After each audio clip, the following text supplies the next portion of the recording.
Senator Dick Durbin stopped the blue slip scam blocking Democratic judges. And here's the story, and there's a backstory here that literally goes back to George Washington.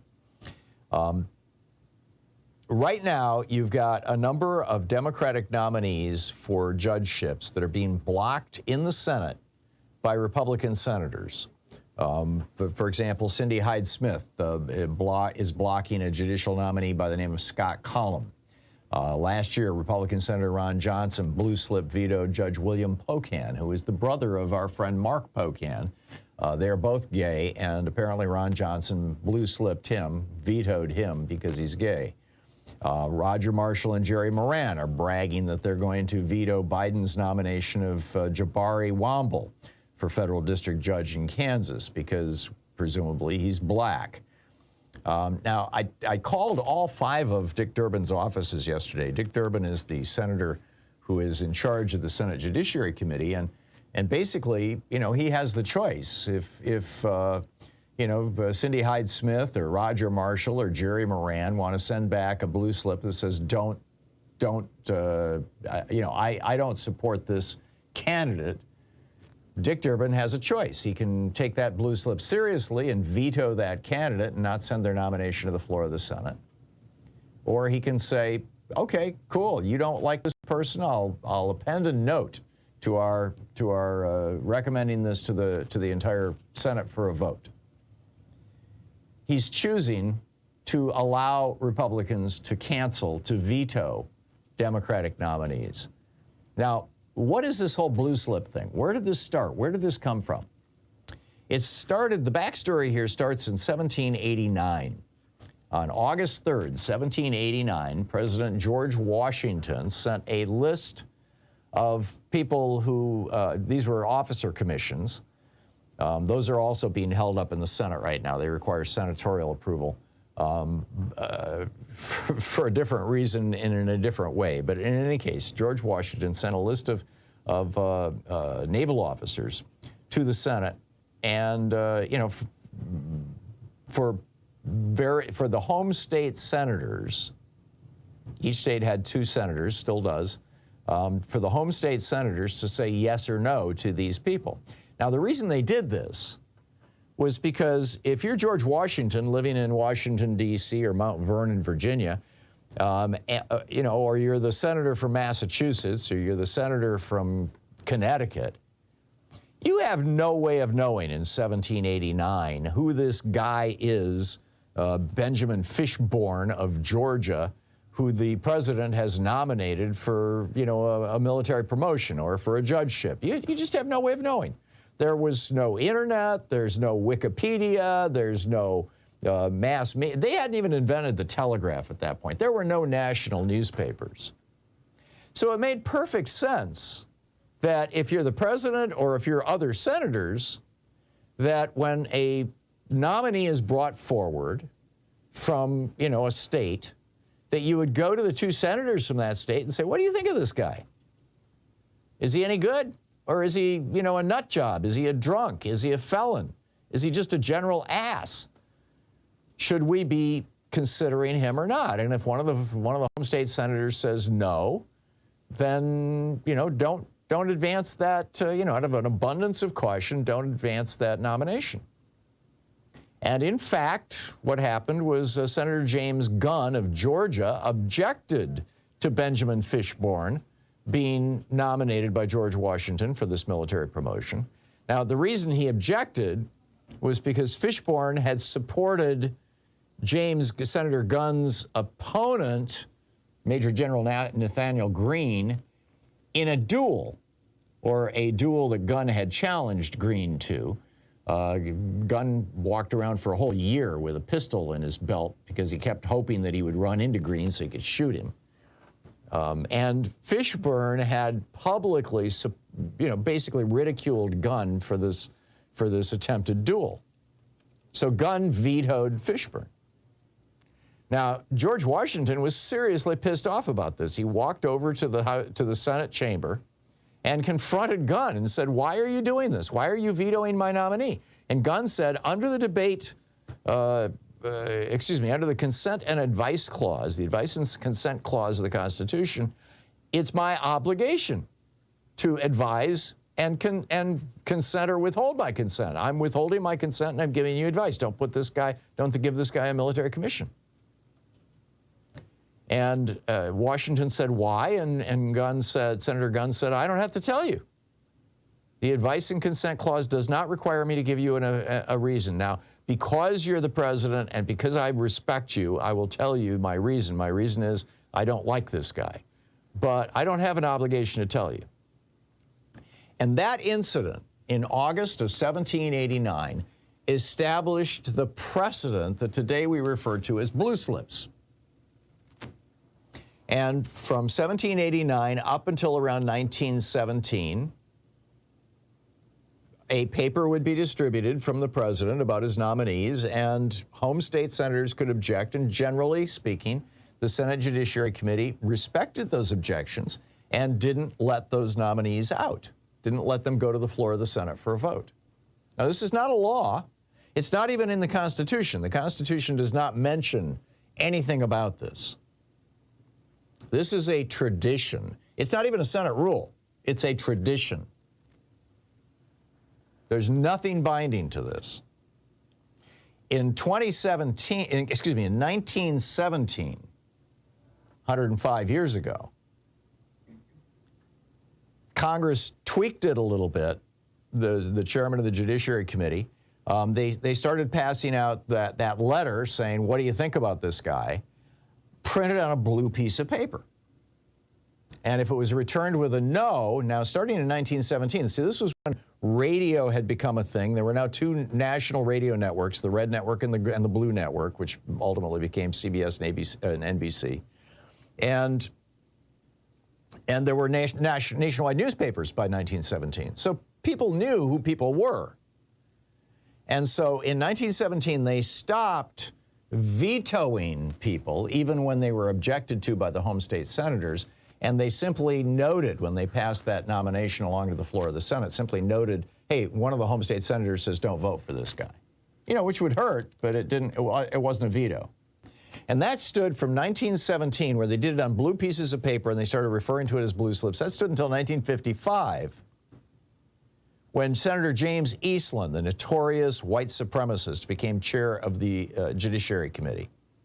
Now, 2 years earlier, in 1954, the Supreme Court had ordered public schools to be desegregated, to be integrated racially. And Eastland wanted to make sure that no federal judge would be appointed to the bench, to the federal bench, who would support the Supreme Court's decision in that regard. And so he went back to saying, if a home state senator suspects that one of these judicial nominees might support the Supreme Court's integration order, we will respect that as a veto in the committee. So from 1956 until 1979, while James Eastland was head of the committee, if somebody blue slipped a nominee, if they said no on a blue slip to the nominee, that nominee was toast. It never got out of committee.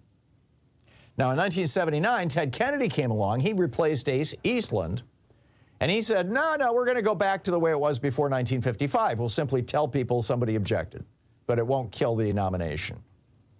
In 2001, though, Orrin Hatch became the chair, and he went back to James Eastland's rule.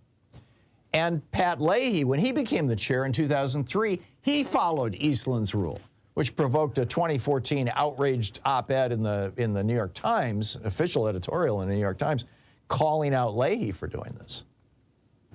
Now, then in 2019, Lindsey Graham becomes chairman, and he says, we're going to ignore blue slips from Democrats. And that's how they push through a lot of these crazy Republicans that are on the bench right now. They just ignored the Democrats' blue slips. Well, now the head of the Judiciary Committee is Dick Durbin, the senator from Illinois. And he's gone back to doing what James Eastland was doing, which is allowing Republicans to veto Democratic nominees simply because they feel like it. So I'm encouraging people to reach out to Dick Durbin, particularly if you live in Illinois. I was not able to reach any of his offices yesterday. Nobody answered the phone at any of them. But, you know, if you live in the state, maybe they'll answer your phone. Maybe they'll recognize your phone number. Or you can email them. There's other ways to contact the senator. You can tweet him. Let him know what you think about this. I think this is just a travesty.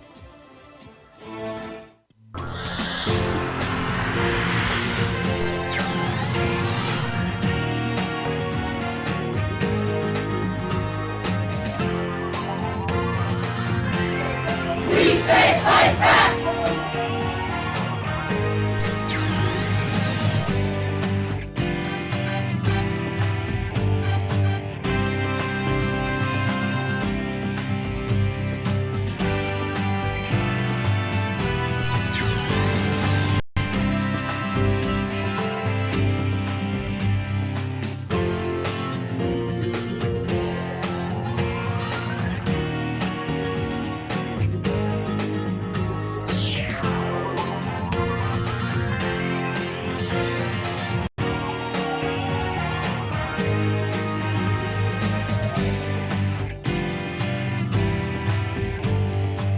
In addition to bringing you the Thom Hartmann Program here on Free Speech TV and Video Media Online, we also have a whole set of ways you can interact with us and tools you can use to spread the word about the importance of democracy and the threats to it in our republic.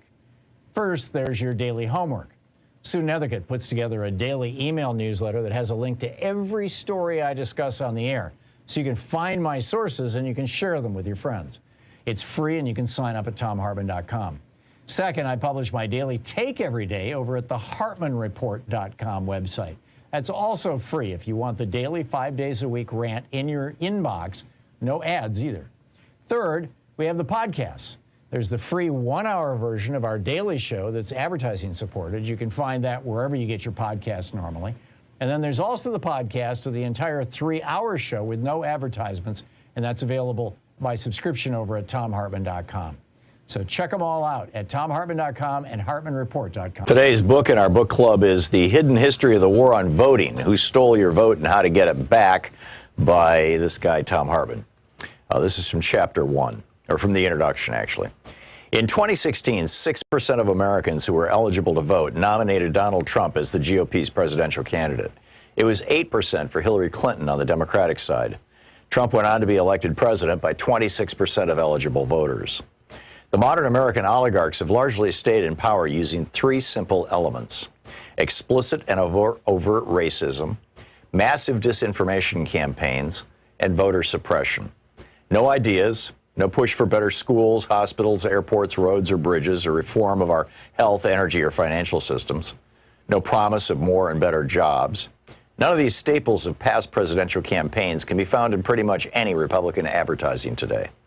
Instead, the public Republican message is all about race, or the subset of race, religion. Muslim stands in for brown Arab in GOP speak, and immigration, a.k.a. brown people from south of our border, and socialism. Meanwhile, Republican secretaries of state across the nation are vigorously purging voters from the rolls. Over 17 million, more than 10% of America's active voters, in just the 2016-2018 period, according to NBC News.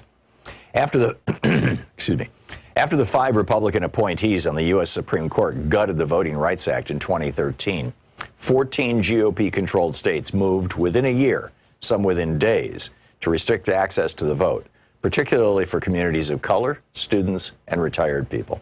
In North Carolina, for example, 158 polling places were permanently closed in the 40 counties with the most African-American voters just before the 2016 election, leading to a 16% decline in African-American early voting in that state. An MIT study found that nationwide, Hispanic voters wait 150% longer in line than white voters, and black voters can expect to wait 200% longer in line to vote. In Indiana, then Governor Mike Pence's new rigorous voter ID law caused an 11.5% drop in African-American voting. Students are suing for their right to vote, and retired people who no longer drive but care passionately about their Social Security and Medicare are being turned away at the polls by the hundreds of thousands because their driver's licenses have expired. The obvious failure of 40-plus years of Reaganomics and GOP policies to maintain a functional middle class in America has been a problem for the modern GOP. In 1974, for example, the GOP had outright control of only 7 states. The message, elect us and we'll help the rich people, just didn't generally resonate with American voters. It's the reason why, outside of the fluke elections of 46 and 52, Democrats controlled the House of Representatives outright for 3 generations, from 1933 to 1996, and controlled the Senate for most of that time.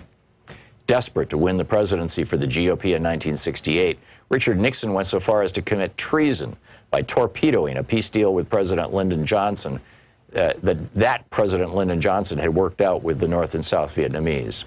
According to Abul Hassan Bani Sadr, then president of Iran, Ronald Reagan did the same thing by cutting a deal with Iran whereby they would hold on to the U.S. embassy hostages until after the 1980 presidential election, torpedoing Jimmy Carter's chances of re-election. But in 2000, the GOP changed tactics.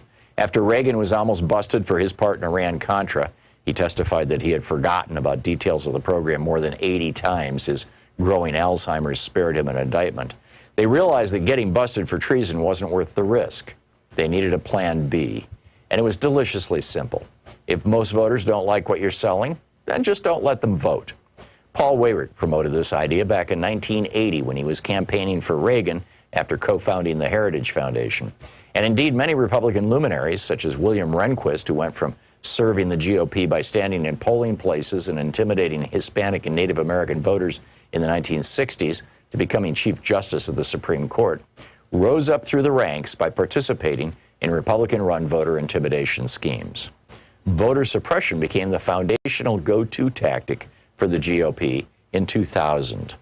Although the GOP attacked Democratic presidential nominee Al Gore with smear and innuendo, ridiculing him for helping write the legislation that created the modern internet, for example, the main thing that got George W. Bush into the White House was voter suppression. His brother, Florida Governor Jeb Bush, and Bush's Secretary of State, Katherine Harris, threw somewhere between 20,000 and 90,000 African-American voters off the rolls. They were able to get the vote close enough. The 5 Republican appointees to the Supreme Court functionally awarded Bush the presidency. The BBC covered this in 2001 in 2 major investigative reports that were seen all over the world, except on any American media. By 2016, the Republican Party had fine-tuned its voter suppression and intimidation systems to the point that they ran like well-oiled machines in nearly 30 states. Between the 2012 and 2016 presidential elections, for example, Ohio had purged more than 2 million voters from its rolls, the vast majority, more than 2 to 1, in heavily African-American and Hispanic counties. The 5 Republican appointees on the Supreme Court ruled in 2017 that they could keep it up. And other states have since adopted their new tactic of caging voters. The book, The Hidden History of the War on Voting, by me.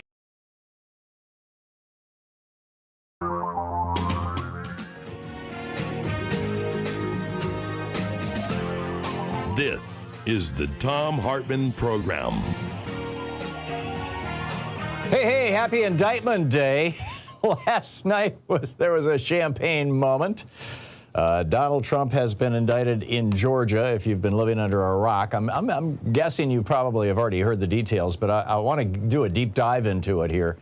Throughout the 3 hours of the program today, Greg Palast, who has worked on RICO case, he's not an attorney, but he's been around them for quite some time. He's going to drop by at the top of the second hour to discuss this with us. He's out in the out west filming a follow-up documentary to Leonardo DiCaprio's new movie on the Osage Indians, which we'll let you know about also.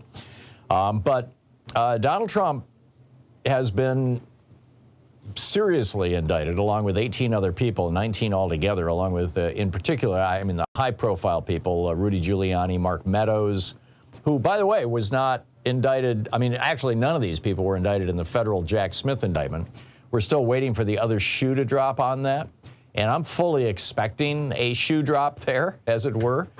But, at the moment, these people are now officially indicted down in Georgia. Rudy Giuliani, Mark Meadows, Jenna Ellis, Sidney Powell, John Eastman, Jeffrey Clark, and a bunch of people whose names you're probably not familiar with. I'll fill you in on who they are and what they're all about in a little bit here. But this is consequential in a huge way. First of all, most of these people either lied to or refused to participate with the Georgia grand jury, and apparently, which is why they've been indicted. There's a whole bunch of people, obviously, who did cooperate with the Georgia grand jury. For example, many of the Georgia fake electors are not mentioned in this indictment because they did cooperate. And this indictment this is the fourth one, the fourth indictment against Donald Trump. The first was for, his business dealings, paying off porn stars and then that sort of thing in New York State. In New York City, actually. That was Alvin Bragg's. Well, you've got Letitia James also. That's a civil case. You've got Alvin Bragg with a criminal case. You've got down in Florida, the case that's before Judge Cannon, which is the violations of the Espionage Act, keeping documents, top secret documents, and sharing them with people that he was not authorized to share them with. And I would add to that list, in all probability, in my opinion, is sharing those documents with the Saudis and the Russians, but that's kind of a digression. And then there's this case in Georgia. Now, what's unique about this Georgia RICO case is it's the only one of the 4 indictments that has minimum mandatory sentences. All 19 people who are charged under this RICO case by Fani Willis, the district attorney for Fulton County in Georgia, all 19 of them are charged with racketeering. That's a 5-year minimum mandatory sentence in Georgia. None of them have been charged in any other venue, to the best of my knowledge, and none of them have been charged, and even if they are charged, odds are it won't be with minimum mandatories like this. So these people now have, first of all, they have until Friday to show up in Georgia and say, yeah, I'm here, this is, I plead not guilty or whatever it may be. Number one, they have until Friday to do that. But secondly, they all have a strong incentive now to flip, to become witnesses for the prosecution rather than become defendants, or rather than remain defendants.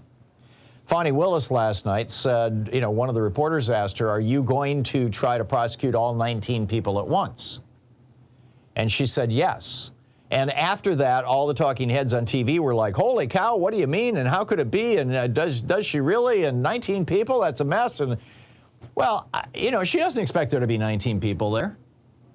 This is not her first rodeo. This is the 12th time that she has made a RICO indictment. She did a RICO indictment against a drug gang. She's got a RICO indictment going against a rapper's record label. She did a RICO indictment against teachers in Georgia who were involved in a cheating scheme. They're in prison now. And in every one of those RICO cases, she started out indicting a whole pile of people, and she ended up putting just a small number of people in jail, because the whole point of a RICO prosecution is not to get the small fish in prison. It's to get the small fish to flip on the big fish, on the leader, on the guy who's running the racketeering organization, the corrupt organization, racketeering influenced corrupt organization, RICO. The whole point of these RICO laws is to take down the mob boss. They were originally put into place against the mafia. So my bet is that when Fani Willis finally goes into court, assuming that she does, and there's a huge caveat to this. Actually, there's two huge caveats to this. But my bet is that when Fani Willis finally gets into court, she's not going to have 19 defendants. She's going to have 1 or 3 or maybe 5.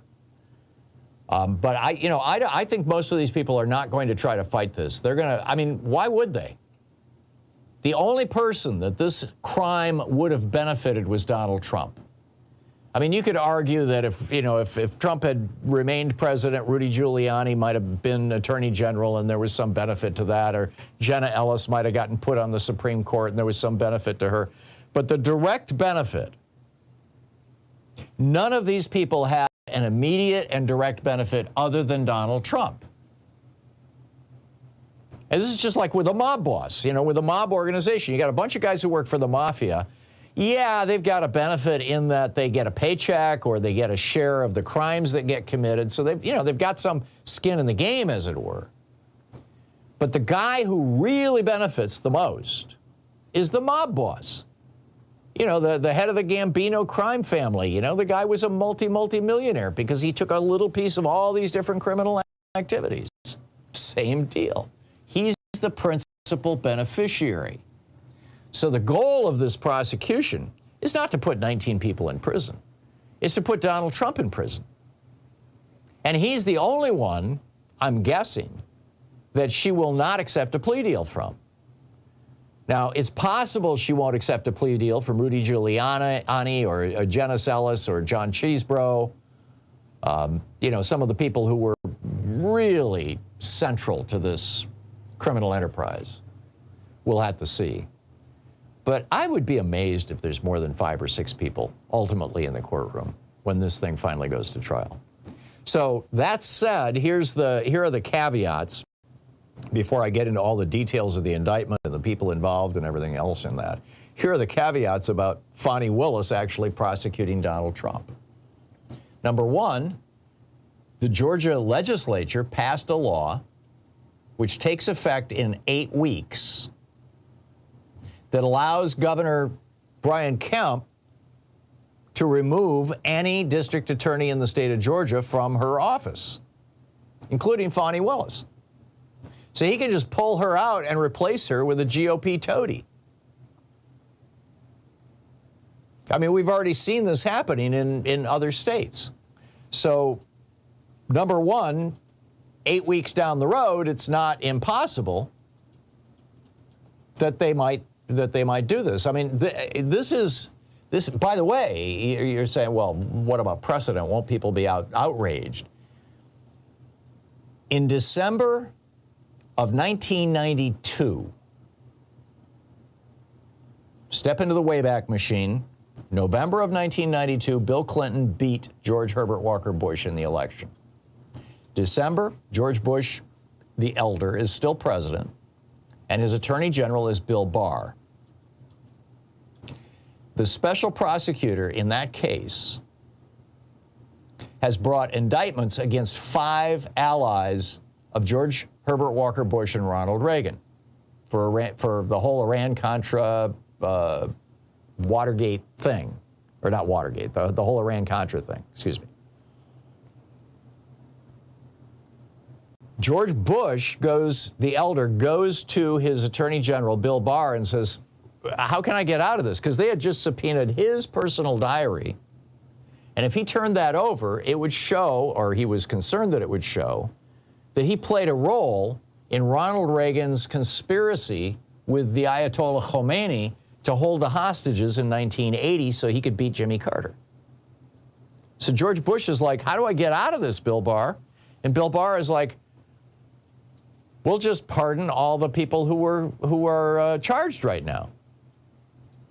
And they did. George Herbert Walker Bush on Christmas Eve, 1992, huge screaming headline across the front page of the New York Times saying, you know, this, Walsh, who was the special prosecutor, you know, claims cover up. That was the headline. Walsh claims cover up. And it shut down the investigation. Well, you know, in this case, it wouldn't be pardoning Trump and everybody because, you know, Joe Biden's not going to do that, and Brian Kemp doesn't have the authority to do that. Instead, you just decapitate the prosecutor. Same effect. And everybody was horrified for a week. And then Bill Clinton got inaugurated, you know, on January 20th, 4 weeks later, and everybody forgot about it. So I think it's entirely possible that Brian Kemp, 8 weeks from now, could remove Fani Willis and decapitate this prosecution. And everybody will, you know, there'll be a lot of huffing and puffing for a month or two, and that'll be the end of that. We'll see. That's one possible scenario. The other possible scenario is that there is a federal law, it's called the removal statute, which says that if a state indicts a federal official, and Trump was a federal official at the time most of these crimes were committed, if a state indicts a federal official for a crime committed while in federal office, that federal official can request that the case be transferred to federal court. Now, in federal court, if Trump is convicted, if he gets reelected, he could pardon himself, number one. Number two, in federal court, there's no minimum mandatory. Number three, in federal court, Trump might draw somebody like Eileen Cannon. In other words, he might draw a judge who he himself appointed, who is inclined to be very favorable toward him rather than the judge and the prosecutor that he has in Georgia right now. Now, Trump tried to do this with the New York State case, with the charges from Alvin Bragg and from Letitia James. And in both cases, it got turned down. In the case with Stormy Daniels, U.S. District Court Judge John Alvin Hellerstein rejected that request and said, no, this is going to stay with the state of New York. So it'll be up to the judge. So we'll see how that plays out. Stay tuned. We're going to do a deep dive on the indictment right after this. This is the Thom Hartmann Program. And then after that, I'll be picking up your calls. So stay with us.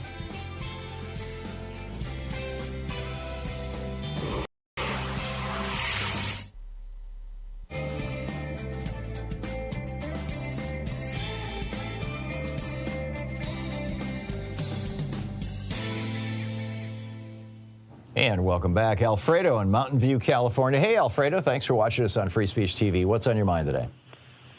Hi, how are you, Tom? Thank you so much for taking my call. Two things. One is, as you know, the FBI has labeled, white supremacist groups domestic terrorists. Trump's base, and he also appeals to these groups, is white supremacist. He needs to be labeled a domestic terrorist because that's what he is. He is a domestic terrorist. And my other point is they need to throw Trump in jail right now for, violating the court rules. And I think if they do that, they shut him up. They take away the TV. He likes to be the center of attention. They take away the TV, the cell phones, and all the means for him to keep posting threats to prosecutors. They also take away his hairspray and his bronzer. I'm serious. Yes. This is a big deal for him. He's bald. I mean, when Louise walked up to him, when we were at the Washington Post party in D.C. before the dinner where Barack Obama just took him apart. And Trump walks into the room, and my wife walks right up to him, and she's standing like 3 feet from him, looking right at him, and he's looking at her like, what's this woman going to say? And she stares at him for a minute, and she turns to me and in a loud voice says, bad plugs. Ivana talked about this once in a newspaper interview. He had plugs put in the front of his hair, but on the top he's completely bald, and he's very self-conscious about this. I mean, I don't think there's anything wrong with being bald, but he's very self-conscious about it, and he won't be able to control that if he's in jail. I think that probably will freak him out more than anything else. Yeah, and he's a narcissist. And exactly. This fear that there is out there about what's going to happen if they throw him in jail. Well, all the white supremacist leaders right now are in jail. So I don't think this is going to have a huge impact as far as retribution from his followers. I think if they throw him in jail, they take away all these threats that he's posing to everybody. Yeah, I agree. I don't think they're going to put him in jail, though. And the reason why I'm skeptical is that, that would create a huge political explosion. I think, though, that wait for August 28th. It's only another, 2 weeks, week and a half? A little less than 2 weeks. On August 28th, he's going to go back before Judge Chutkan, who has threatened him that she will speed up the trial if he continues talking about her in a negative way, essentially. And he's continued to do that. And, they're talking about a January trial. I'm not an attorney, and I believe you are, Alfredo, or maybe not. No, I'm not an attorney. You're not an attorney either. I am an environmental scientist, but okay. All right. So I'm wondering if she's going to say, okay, we were talking about a January trial, but we're going to have a September trial. I think she's very smart in doing that, but my personal opinion is that they need to throw him in jail, and that will be better for the cases as well. Anyway, I agree. Thank you, Tom. I actually think it would be better for the country if he was thrown in jail too, but I just don't think that anybody is going to do it. We'll see. But Alfredo, thank you for the call. It's 22 minutes past the hour. We'll be right back. Stay with us.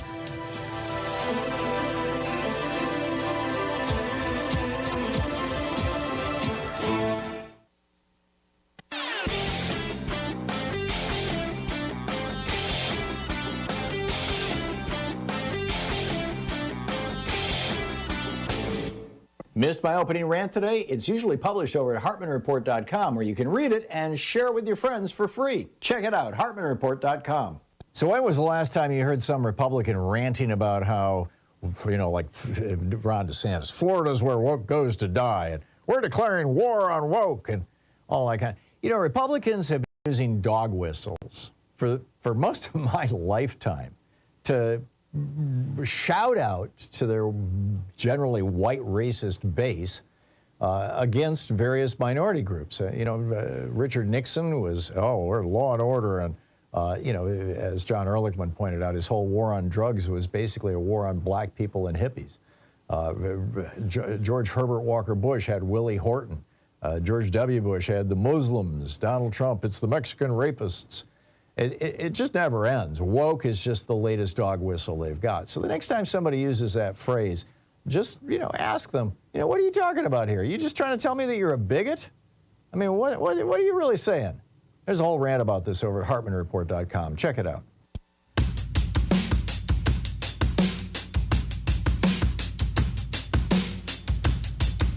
Welcome back. So going through the indictment, exactly, what's going on here, and where does all this go and all that sort of thing. The indictment lists, it's a 41-count indictment. It alleges, and I quote from the indictment, Trump and other defendants charged in this indictment refused to accept that Trump lost, and they knowingly and willfully joined a conspiracy to unlawfully change the outcome of the election in favor of Trump. I mean, that's the essence of the whole thing, right? It details 161 overt acts. Every one of the 19 defendants is charged under the RICO statute. Now, that law, that RICO statute, requires two or more predicating crimes, or predicate crimes they're referred to as, in furtherance of the illegal scheme. Now, of the 161 acts, not all of them are actually crimes. Many of them are simply things supportive of the larger crime. For example, there's a bunch of Trump's tweets that are listed in there and things like that, where he's lying about having lost the election. But all they have to prove to put these people in prison for a minimum mandatory 5 years is that two of these crimes were actually committed and that these people were involved in the conspiracy to commit those two crimes out of the 161 predicate acts. Trump is also charged with 12 specific felonies. There are 3 counts of solicitation of violation of oath by a public officer. There's 1 count of conspiracy to commit impersonating a public officer. This has to do with the fake elector scheme. 2 counts of conspiracy to commit forgery in the first degree. That's the fake electors. 2 counts of conspiracy to commit false statements and writings. Conspiracy to commit filing false documents, and 2 counts of false statements and writings. One of the things I find most fascinating about this is that Shay Moss and Ruby Freeman, the mother-daughter women who had just volunteered to be election workers. They were doing their civic duty in Fulton County, and Donald Trump turned them into like criminals, in the minds of the Trump pumpers out there. People broke into their home, trashed them, chased them. That a number of these people are actually being prosecuted for their role in trying to intimidate Shay Moss and Ruby Freeman into confessing to a crime, which is absolutely fascinating. I'll go through more of the details, and I'll be picking up your phone calls here on the other side of the break. A lot to talk about here on this huge news day. This is, when 50 years from now, assuming we're still here, people will be looking back, and this will be on the order of the Civil War, in my opinion. This is a major event in American history. You're listening to the Thom Hartmann Program. Call 202-808-9925. 27 minutes past the hour. We'll be right back. Stay with us.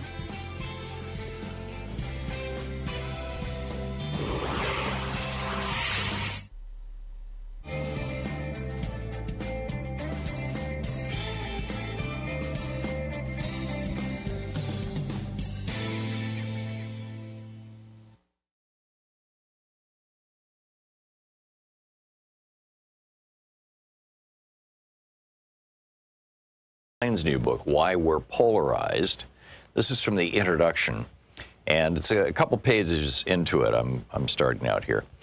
I have found that American politics is best understood by braiding two forms of knowledge that are often left separate: the direct on-the-ground insights shared by politicians, activists, government officials, and other subjects of my reporting, and the more systemic analyses conducted by political scientists, sociologists, historians, and others with the time, methods, and expertise to study American politics at scale.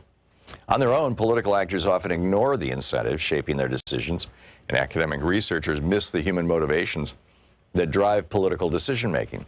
Together, however, they shine bright light on how and why American politics works the way it does.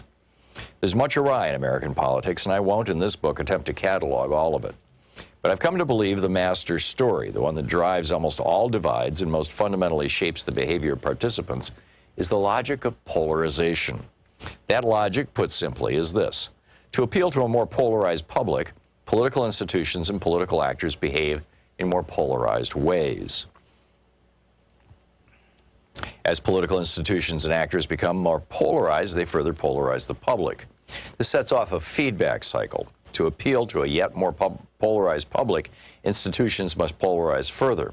When faced with yet more polarized institutions, the public polarizes further, and so on.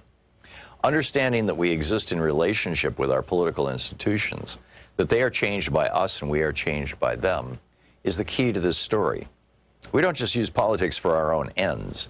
Politics uses us for its own ends. There are many different types of polarization possible, and I'll discuss some of them later in the book, but the locus of polarization I'll discuss is on political identity. And that requires saying a few words about a term that should be very useful in American politics, but that has become almost useless: identity politics. A core argument of this book is that everyone engaged in American politics is engaged in identity politics. This is not an insult, and it's not controversial. We form and fold identities constantly, naturally. Identity is present in politics in the way gravity, evolution, or cognition is present in politics. That is to say, it is omnipresent in politics because it is omnipresent in us. There is no way to read the literature on how humans form and protect their personal and group identities, literature I will survey in this book, and believe that any of us is immune. It runs so deep in our psyches, so activated so easily by even weak cues and distant threats, that it is impossible to speak seriously about how we engage with one another without discussing how our identities shape that engagement. Unfortunately, the term identity politics has been weaponized. It is most often used by speakers to describe politics as practiced by members of historically marginalized groups. If you're black and you're worried about police brutality, that's identity politics. If you're a woman and you're worried about the male-female pay gap, that's identity politics. But if you're a rural gun owner decrying universal background checks as tyranny, or a billionaire CEO complaining that high tax rates demonize success, or a Christian insisting on nativity scenes in public squares, well, that's just good old-fashioned politics.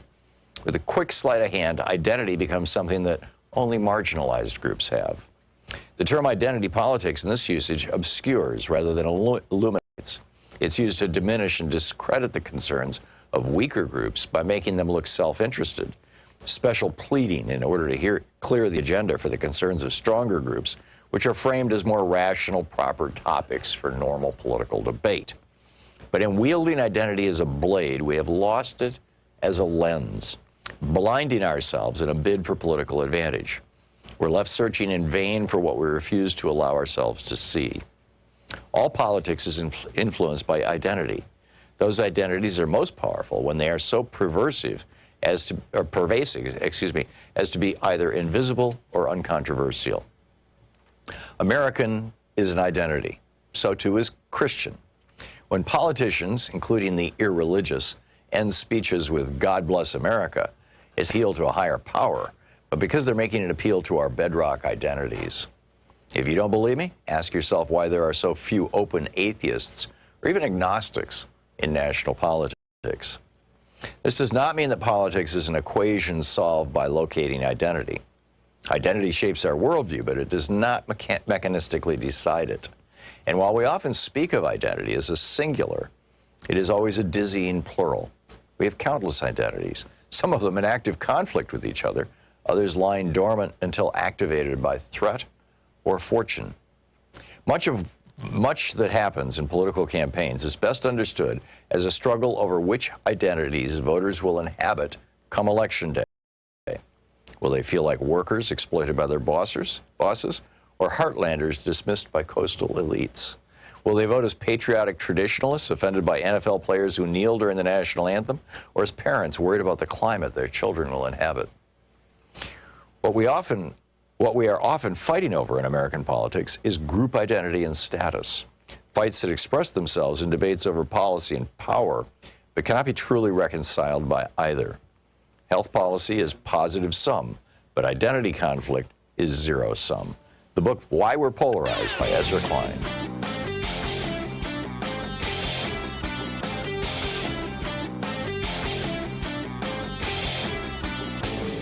Did you know that every weekday we send out an email before the show giving you all the topics coming up so you could be fully informed and ready to interact with our program? Or that after the show we send out Sue's Stack, a list of every topic I've discussed along with clickable hot links to every source of information I've shared with you on the air? It's all completely free and available over at thom.tv, THOM.tv. Check it out.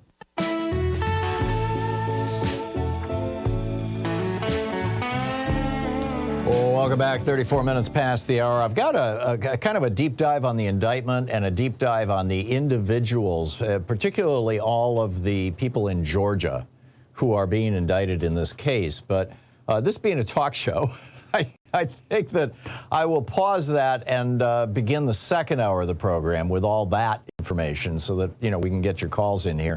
I did want to mention that the judge in this case is the Honorable Scott McAfee. McAfee. He's been on the bench just since February. He's relatively new. But prior to being a judge, and this is probably bad news for Donald Trump, although he is a Republican, he was appointed appears to be a Republican. He was appointed by the Georgia governor, who is a Republican. But all of his professional experience appears to be as a prosecutor. He was the assistant district attorney in Barrow County.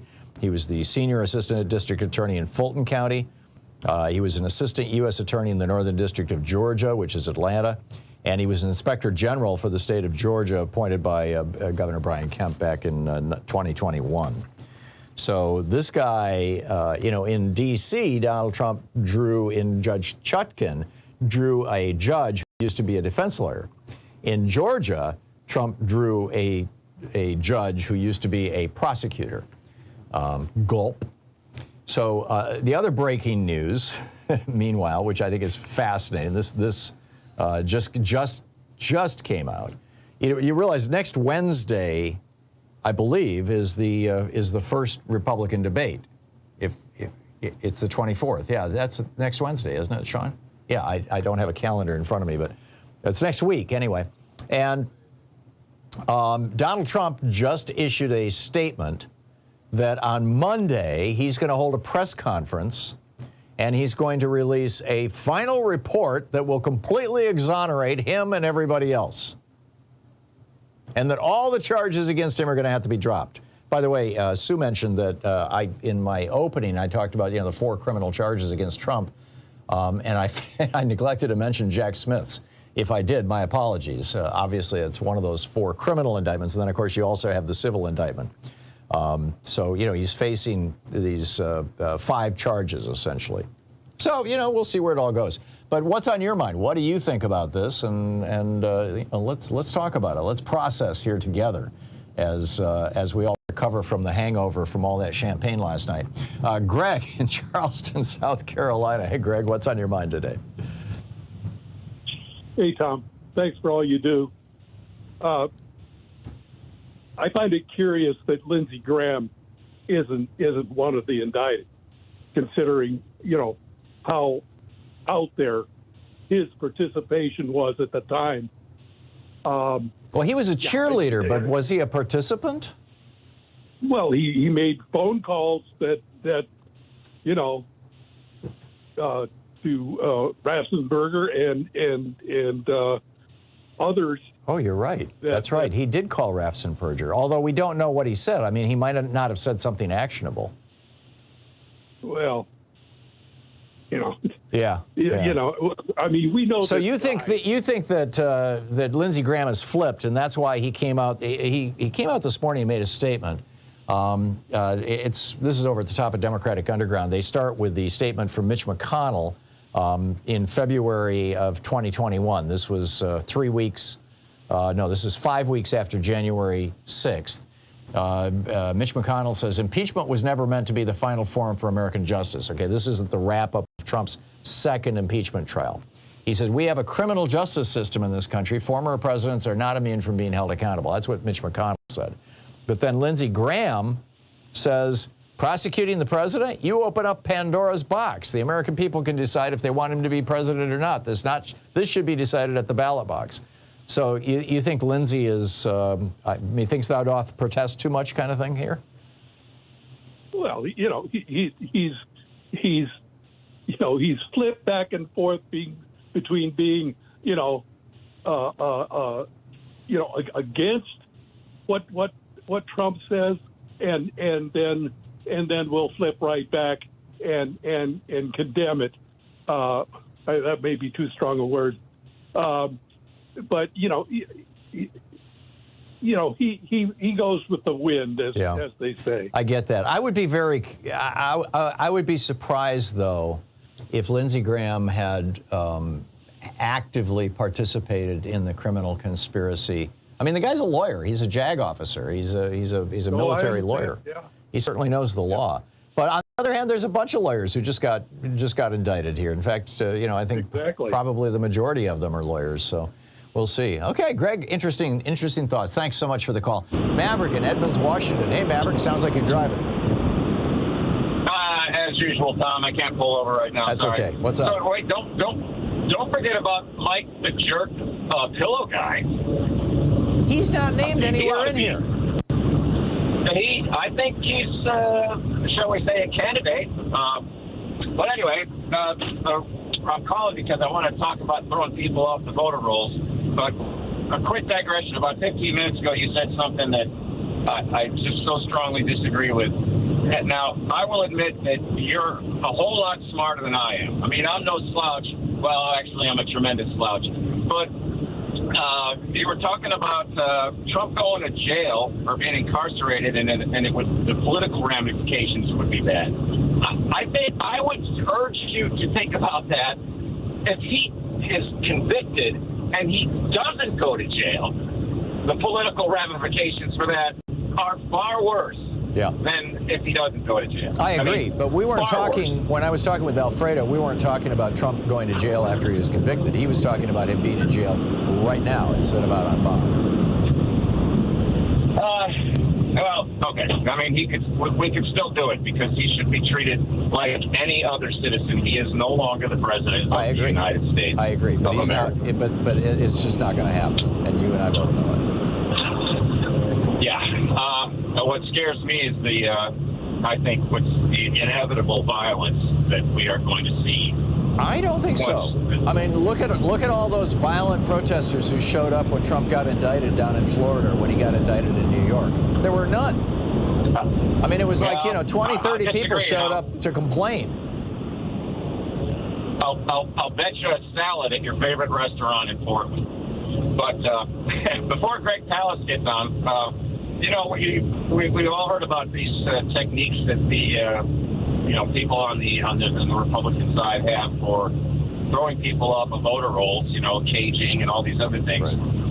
I'm really surprised that somebody like Greg Palast hasn't just used the same techniques to throw, say, an equal number of Republican voters off the voter rolls. Right. I hate the thought of that type of tactic, but it could bring enough attention to the fact that it's happening that maybe somebody would pass some laws and do something about it. It might even provoke Republicans to outlaw it. If that's what I mean. Yeah, what's good for the goose is good for the gander. I think you're right, Maverick. I think you're absolutely right. Maverick, thank you for the call.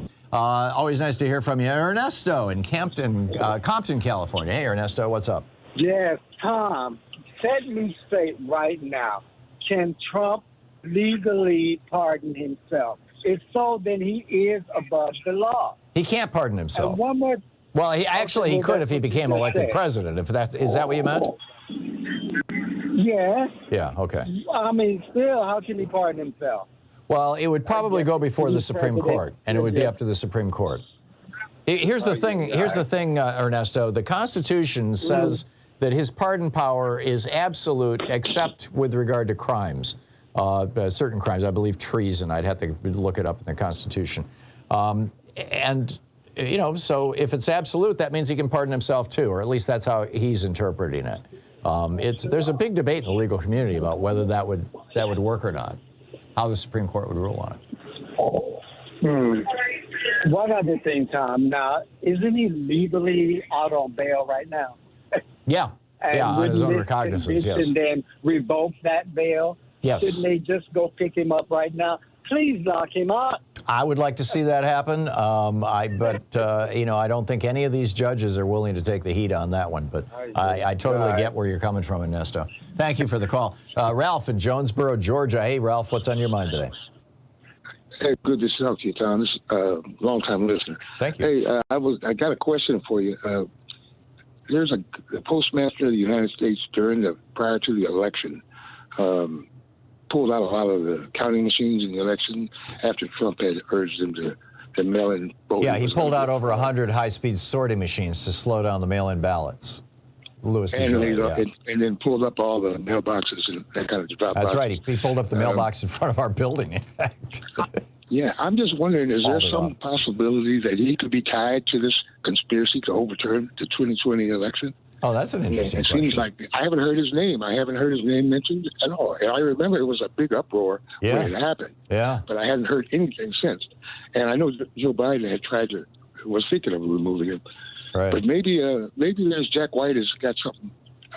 That's an interesting one. I mean, it's entirely possible that the reason that Louis DeJoy destroyed those, I think it was 126 multi-million-dollar high-speed sorting machines, was just to slow down the mail, not only to benefit Donald Trump, but also because his job, I mean, what he sees as his job is to prepare the post office for privatization, to allow FedEx and UPS to replace the U.S. Post Office and eventually absorb the U.S. Post Office. And so, you know, destroying the high-speed sorting machines is going to slow down the mail, which is going to cause people to say, the post office is all screwed up. I don't want anything to do with it. I'm going to start using FedEx. So it might have just been, you know, in pursuit of a criminal conspiracy to destroy the post office, rather than to hand the election. Who knows? Trump talks a lot. You better, send him a message or something. There you go. But I'm with you, Ralph. I'd like to see I'd like to see a grand jury going after Louis DeJoy too. Thank you for the call. It's 46 minutes past the hour. You're listening to Thom Hartmann. Visit thomhartmann.com for audio and video archives. Picking up your calls here on the other side of this break. Stay with us.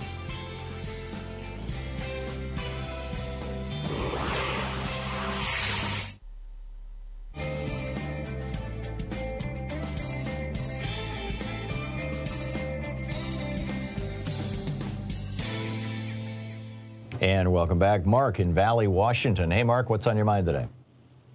Well, Tom, I mean, don't get me wrong. I want to see Trump and all his co-conspirators put behind bars, but the damage is already done. We don't have a Justice Department. And the symbol for our Justice Department is perfect. It's a scale. So you start that scale off even, then you add in fame, notoriety, or money, and it tips a little. Then you throw all the money you can behind it, and it tips totally to their favor. I mean, people like me who have a loved one behind bars because they made a mistake, and my son was actually involved in an accident where a 12-year-old got hurt, but both the 12-year-old and their mother testified in his behalf that it was an accident. They charged him with child abuse, 4 years, grave bodily harm injury enhancement, 3 years, gave him 7 years for an accident. Holy cow. And I have to sit here and watch Trump walk around free with, I lost count at over 70 felonies. Yeah. I mean, this is such a slap in the face that anybody like me, and there's plenty of people going through worse than me, I acknowledge that. Yeah. but it's such a slap in the face that to call it a justice system. Yeah. Because it's not. No, we have no justice in this country. Mark, it has always been this way, which is no excuse for it. But you're absolutely right, and I'm so sorry to hear about your son. That's terrible. I feel sorry for these people that been put in there wrongly for rape and murder and stuff, because they really got the shaft. And it's like, if you don't have the money to fight this stuff in court, which 70% of the populace or more doesn't, you just get screwed. Yeah, I totally get it. Mark, thanks for weighing in, and send my best to your son. And I'm so sorry to hear that. Thank you. John in Gold Beach, Oregon. Hey, John, what's on your mind today? I'm just so sorry about Mark's thing too. But I filed with the Secretary of State here in Oregon a civil rights complaint under the 14th Amendment to have Trump not be allowed on the ballot. Oh, interesting. How did you do that? I just went to the regular site that was on there. For most of it was about workplace things, but I just went ahead and just filed it in there. But what I was actually calling for is, I think, the petitions on Move On. Mm-hmm. I haven't done that before, but I was thinking that possibly we could get some type of petition on there to make sure he doesn't get on the ballot. Yeah, well, there is a petition. I wrote an op-ed about this, I think it was Thursday or Wednesday of last week, and in that there is a hot link to the Move On petition, and then there's another group that has a petition. I don't recall if it's Public Citizen or another group, but there's two major petitions out there to prevent Donald Trump from getting on the ballot. So you don't need to reinvent that wheel. You just need to find it. Yeah, I'm sure I wasn't the first, but I just did what I could do, knowing what, And then it's interesting, too, that the senators who haven't been showing up, there's going to be that battle on them not being able to run. Have you heard back from the Secretary of State's office?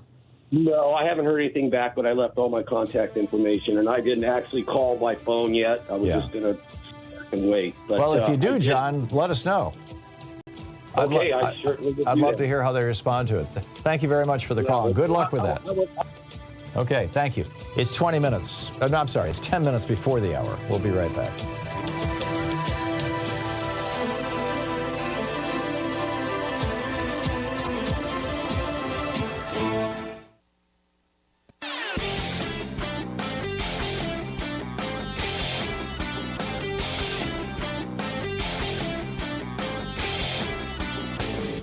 Hey, thanks so much for sharing our program and for reaching out to our stations and sponsors and letting them know that you're listening. It really means a lot to us. So why is it that Republicans insist on calling Democrats communists?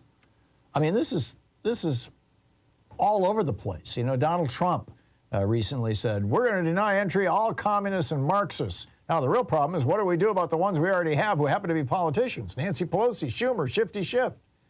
Ted Cruz told Fox News, Joe Biden has handed the agenda over to the socialists. And not just the socialists, this is now the communists. Today's Democratic Party believes in violence. They believe in mob rule, just like the communists and Marxists.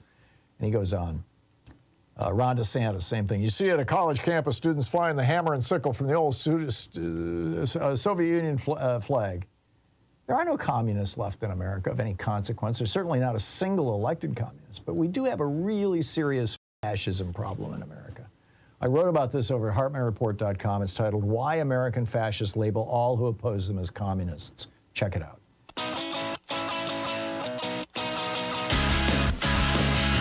52 minutes past the hour. Harold in, hang on just a second, Harold. Let me push the button there. There we go, Harold in Eureka Springs, Arkansas. Hey, Harold, what's up? Hello, Tom. Hello. Are you there? I am. Hello? Are you there? Yes, I am. What's up? Well, Sarah Huckabee Sanders is at work again. What do you mean? She's got the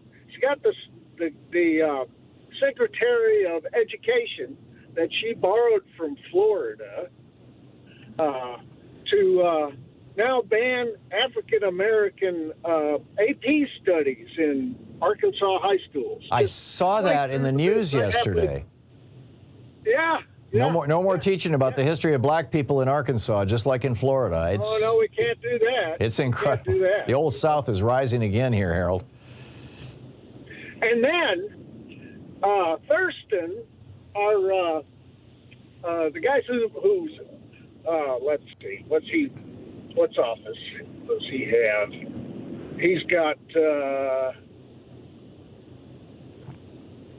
Sorry, I can't help you.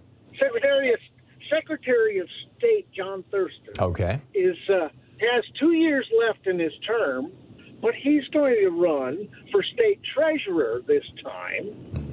And if he wins, of course, Sarah gets to choose who is Secretary of State for the next election. Oh, interesting. Interesting. If he loses, he's still the Secretary of State, so, he's got nothing to lose. It's the same old corrupt system. Amazing. Well, Harold. Yeah. Harold, thank you for the report from Arkansas. It's grim, but thank you. Kenyatta in Los Angeles. Hey, Kenyatta, what's on your mind today?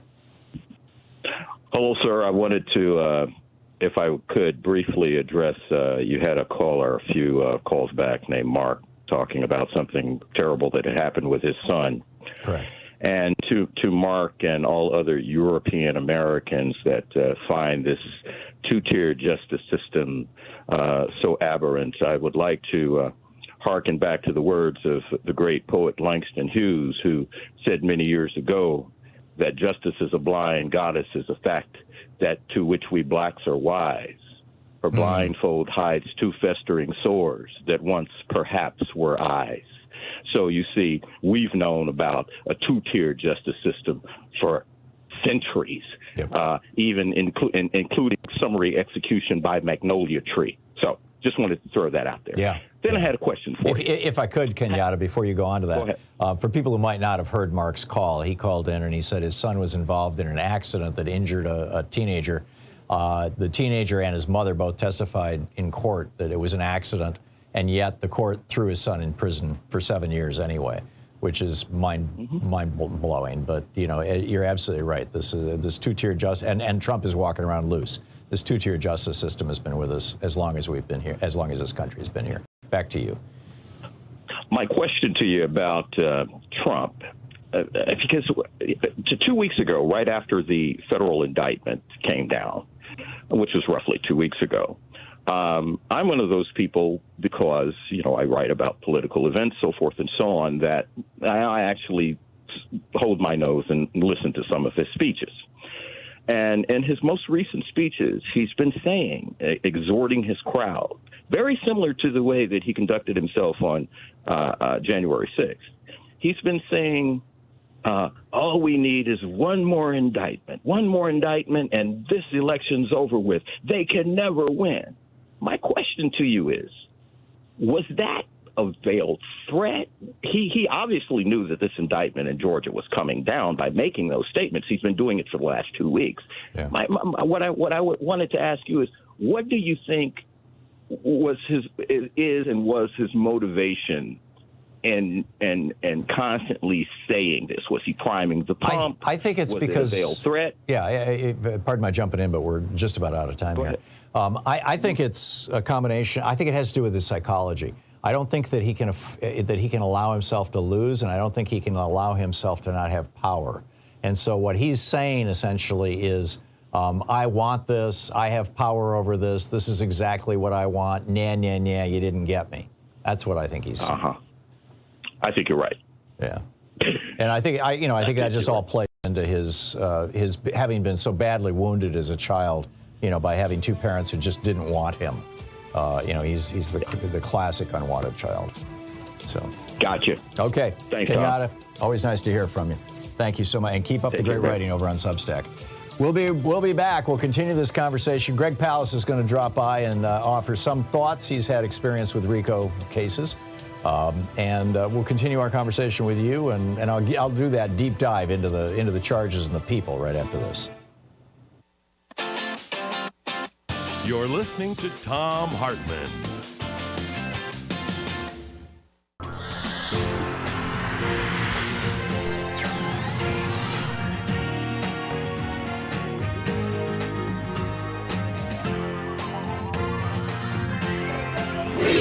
fight back!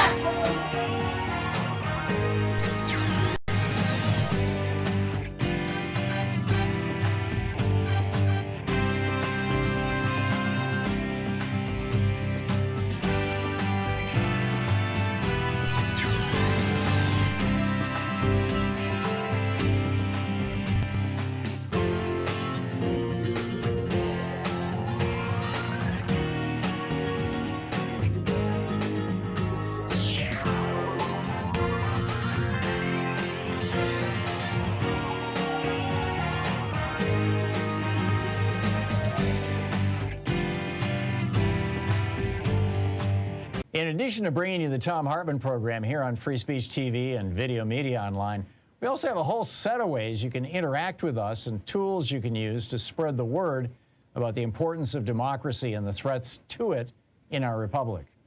First, there's your daily homework.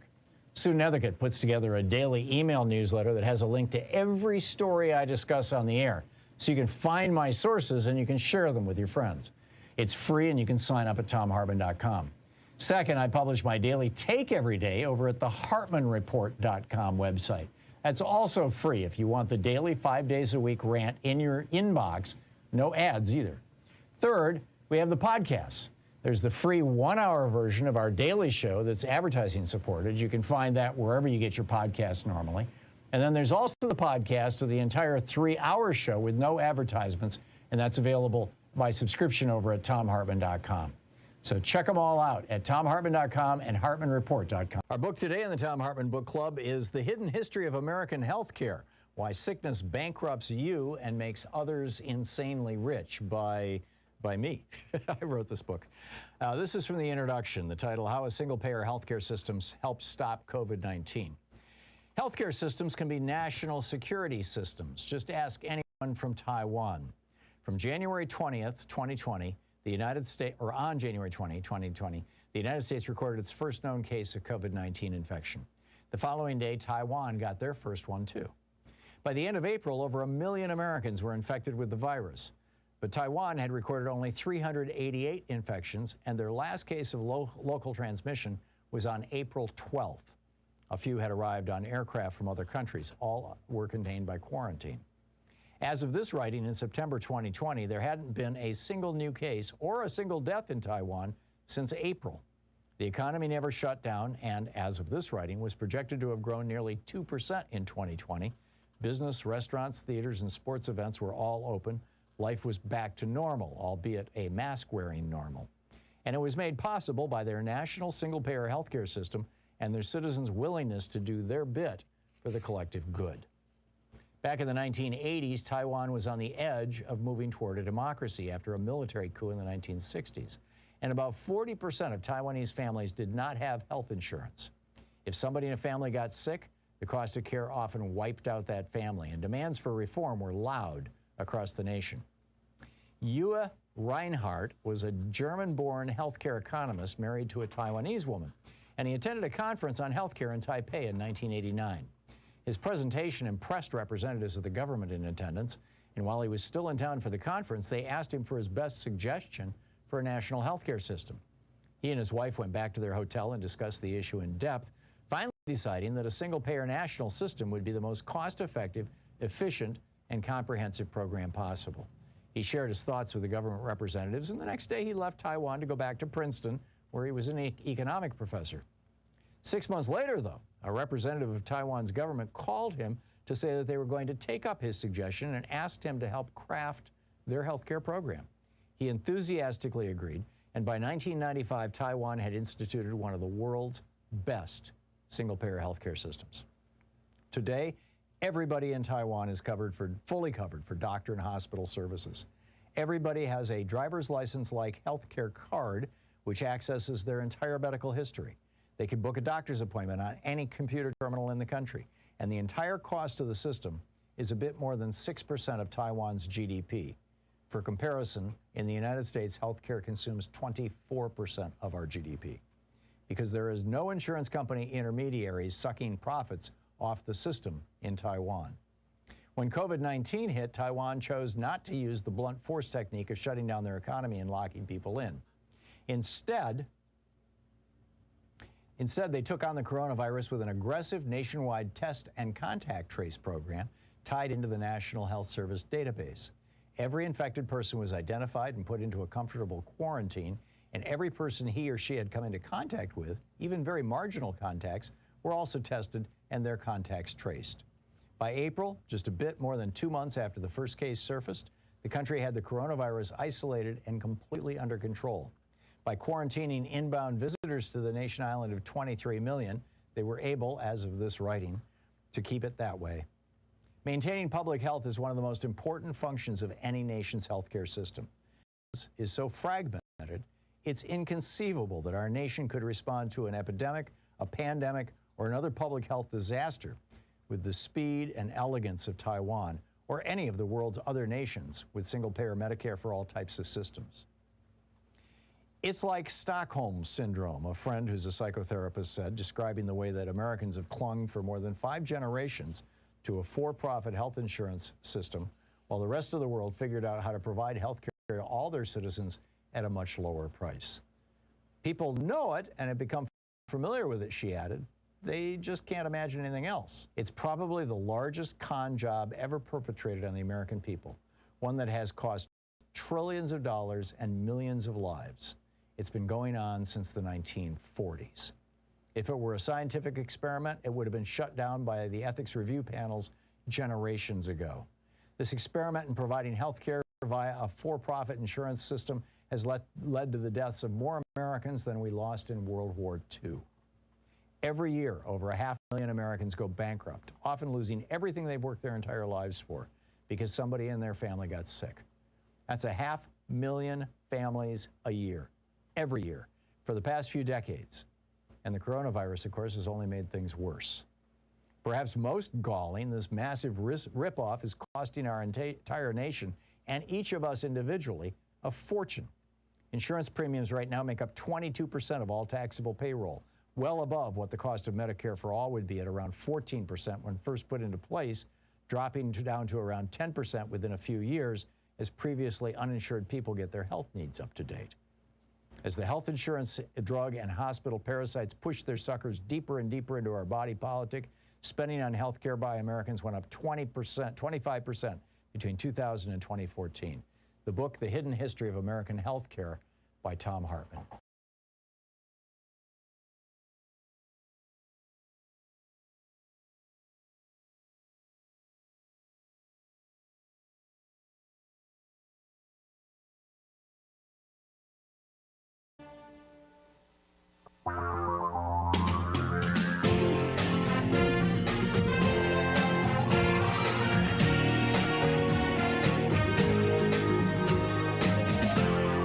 This is the Thom Hartmann Program. Welcome back. Once again, Donald Trump has just announced that on Monday he's going to hold a major press conference at Bedminster at 11 a.m.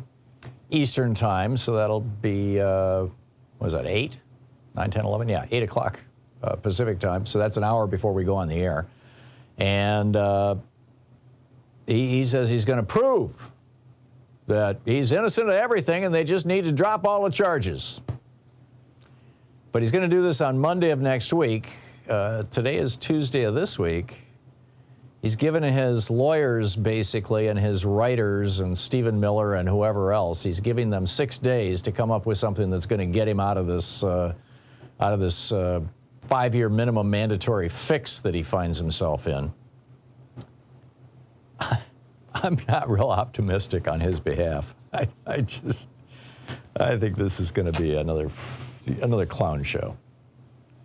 Just very simply another clown show. This indictment, by the way, just to restate, is actually a much larger case than the case that Jack Smith has brought against Donald Trump. It involves obviously more people. That case is only prosecuting Trump. But it also has, more severe penalties. Now, the potential penalties are really high in both cases, but the Georgia RICO statute has minimum mandatories. And so I think it also suggests that there's a much higher probability that that people under Trump are going to flip. And if they flip for Fani Willis, they will probably be flipping for Jack Smith as well. So this is altogether not good news for the Cheeto Mussolini here. So just a real quick dive into what this indictment says. It's a 98-page indictment. It details, broadly speaking, the pressure campaign against multiple swing states to change the outcome of their elections, the plot to submit a false slate of electors to defraud the United States and all of the voters, at least in those swing states, lawsuit that Donald Trump filed to overturn the results of the election in Georgia. So the first part is RICO, is racketeering. And all 19 people have been charged with racketeering, which has a minimum mandatory 5 years in jail.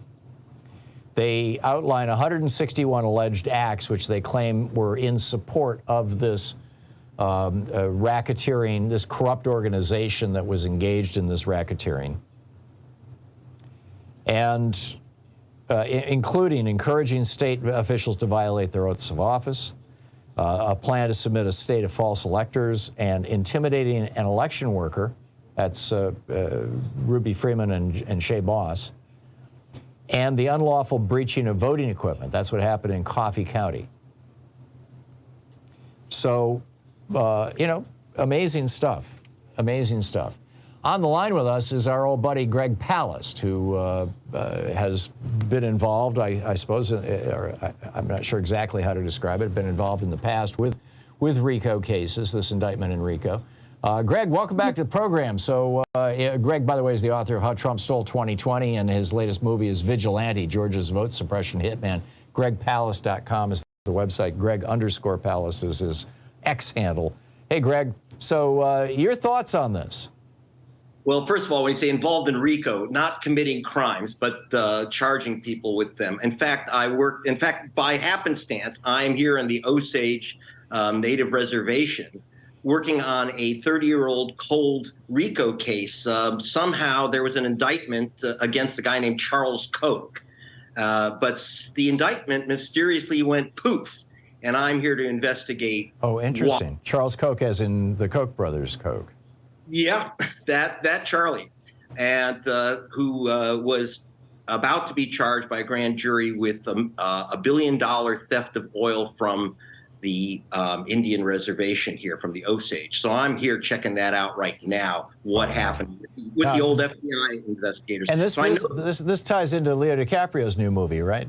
Yes. What happened is he has a fantastic film coming out called Killers of the Flower Moon, about the killings of Osage for their oil. That ends 100 years ago, and the Osage have asked us and the DiCaprios to make another documentary about what's happened to them in the 100 years since, in particular that the thefts continued by Koch oil, stealing $1 billion worth of oil from these people.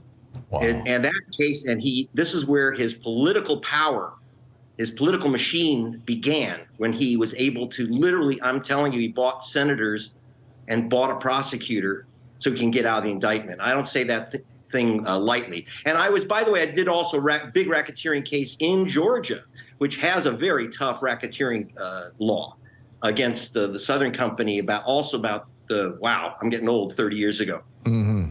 I know these laws well. And I can tell you, kudos to Fani Willis. She has what I consider a hammerlock case on Agent Orange. Yeah. But for all the numbers of counts, like you got, like over 140 acts, criminal acts, you've got several what's called predicate crimes. But to understand what the core of the case is, it's a bit abstruse. But the key part of the case is that Giuliani and Sidney Powell and gang were created false electors. Look, Tom, unfortunately in our Constitution, we don't get a chance to vote for President of the United States. All we can do is vote for these people called electors. In some states, they're not even listed on the ballot. We don't vote for Trump or Biden. We vote for an elector. And in the case of Georgia, if they had gotten real electors, instead they took a bunch of, local schmucks, your local butcher, head of the GOP in some town, and they had these people have a meeting. It was like a Genet play, if that's too obscure. It was like a fake meeting of so-called electors. These are self-appointed people who signed under oath, submitted by Giuliani and gang, with Trump's encouragement and direct involvement. He was directly involved. So in that case, what they did was they signed documents saying, I was elected as an elector and I vote for Donald Trump. Well, these people weren't electors. No one elected them. It's as if I said, hey, I'm mayor of Los Angeles. Well, when did you win? Well, I didn't even run. Now, the thing is, you're putting it under oath. You're sending this to the president, the vice president, the National Archives. This is a massive, massive fraud. It's a ridiculous fraud. And so ironically, the one thing is, if Trump had simply convinced his Georgia electors, that is the electors he had on the ballot, who were committed to vote for him, he actually might have gotten away with it. Remember, this actually happened in the United States. No one knows history better than you do, Tom. In 1876, yep, the Republicans were able to cut a deal with some Ku Klux Klan Democrats of the South. Yep, the Tilden Hayes election. The Tilden Hayes election, and there they got the vice president and the Congress. Basically, they got the Congress, as they wanted Mike Pence to do, to simply reject the Democratic electors, which they could do under our Constitution, unfortunately. Yeah. But this didn't happen that way. You didn't have Trump's Georgia electors say, we won the election, so count our votes. Those people said, no, we don't want anything to do with this. Sorry, our guy lost. So instead, they found these poor people to commit these crimes. Often they were lulled into it by saying, this is legal. After all, Giuliani was a U.S. federal prosecutor. He's supposed to know the law, and he's reassuring these people that this is all quite kosher and legal. Well, he was a U.S. prosecutor. He knows damn well you actually have to be elected to office to claim that office. Yeah. Well, he also used the RICO statutes extensively when he was the prosecutor in New York. I worked with Giuliani on a RICO case, so I know he knows. Okay. They want me to testify that Giuliani knows the RICO law. Fani, I'll send you my schedule. I think she pronounces it Fani, like the baby deer. But yeah, which is. But in any case, is there anything you haven't done, Greg? I mean, it's just. No, that's because you live long enough. And I have to say that in this RICO, so that's really the core of the RICO indictment. Now, why do they throw in this other stuff? A lot of it is because so you can make it read like a novel. A jury isn't going to be interested in, they weren't exactly the proper electors according to the Article 2 of the Constitution, You want to tell a story about this, this conspiracy. And the reason why you need to tell this long story is that you have to create, in order to get a conviction for RICO, you need something called an enterprise. That is like the mob. Originally the RICO law, Racket Corrupt Organizations Act, went after the mob and gangs. And so you have to show that these are a gang, that this is a mob, that these are gangsters working in coordination. That's called the enterprise. Right. And the essence of this is to get the chief mobster. It's not to necessarily get the hitman off the street, although he very often does that. The main thing is to get the spider at the center of the web. Right. The point is that laws before, you'd have hitmen go out and, Vinny the Chin always got away with these. He says, I don't know. All I said was, gee, what if an accident happened to that poor guy? So they would throw the hitman in prison, but they could never get Vinny the Chin. That's what RICO was about, was getting the mobster who ordered the hit. Right. In this case, it's an orange-tinted monster. Right. And it's a lot easier case for Fani to do this. Fani, sorry, I apologize to Fani, Ms. Willis. It's a lot easier case because the Jack Smith case, he makes an assertion which is going to be kind of difficult to prove, that Donald Trump knew he had lost the election Now, that means that you got to get a jury to somehow enter the yellow gelatinous mind that is Donald Trump and determine what was in his head. Willis does not have to do that. She just has to know that he was at the center of this action to get fake electors to submit his name. Right.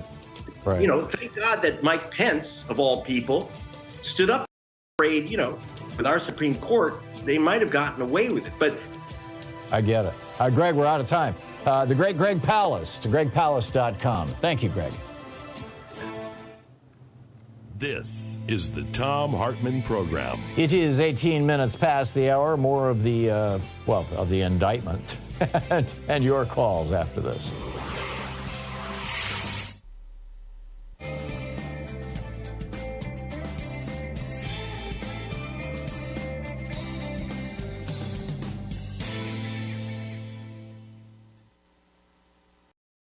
And welcome back. Beach, California. Hey, Morris, what's on your mind today? Happy days are here again. What's going on with you, Tom? Check this out. No. I know you know this because you're on top of everything. You get paid. You get paid, Tom, to be on top of everything. Now, I know you know the name Sam Bankman-Fried, don't you? Yeah. Okay, now, homeboy had a $250 million bail revoked. You know about that, right? I do. Yeah, because he was trying to tamper with witnesses. Amen. Now, he had to report to that location where Cohen was at, and a few other dignitaries spent some time. Yep. But he had to turn himself in. So I don't believe Donald Trump got $250 million to post for a bond. The reason why I'm excited, Tom, let me tell you why I'm excited. I don't know who the judge was in that case.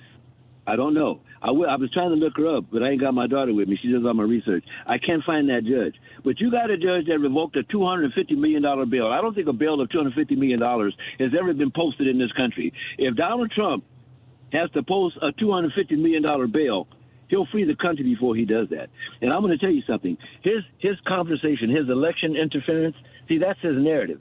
But election, and if he can do that on social media, we can talk about election interference on social media, freedom of speech. However, election fraud is something that is done in the court of law.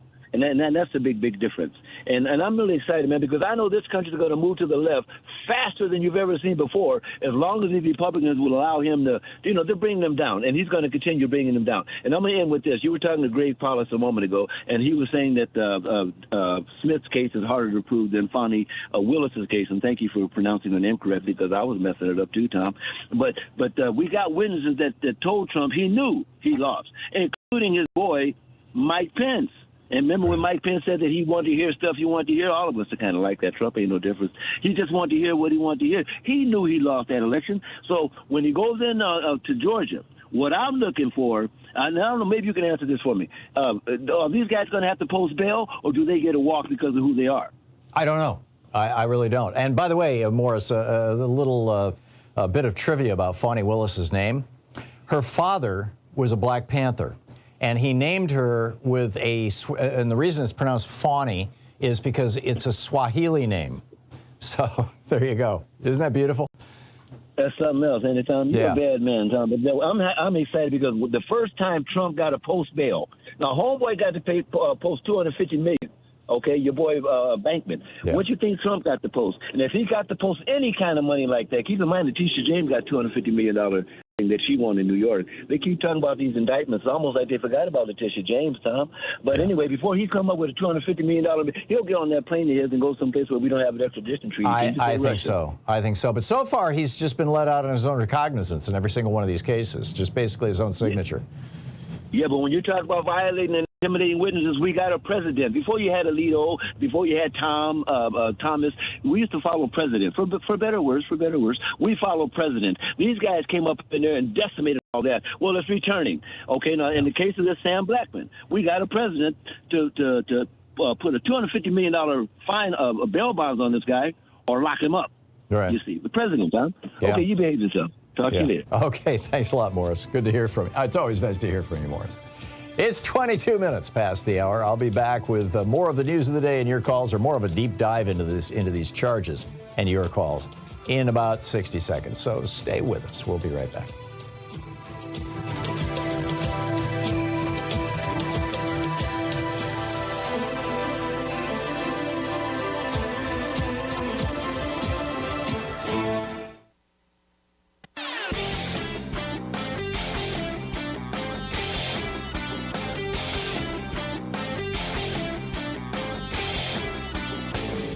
Change starts with you. You can be calling your Democratic or Republican representatives to let them know what you think by calling 202-224-3121. It's the Capitol switchboard. It'll get you right through to them.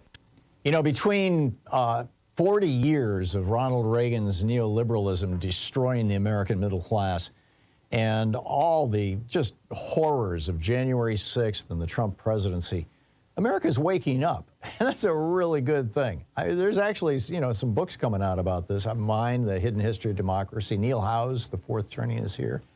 And it looks like a moment of American renaissance is upon us, if our media doesn't screw it up, which raises the question, can we have democracy and Fox News? Can the two coexist? Like, you know, when Fox News runs chyrons saying that essentially Joe Biden is a wannabe dictator who's throwing Trump in jail because he's his political opponent. There's a whole rant about this and an in-depth analysis of what can we do with regard to repairing our media here in the United States over at HartmannReport.com. I think you'll find it interesting. Check it out.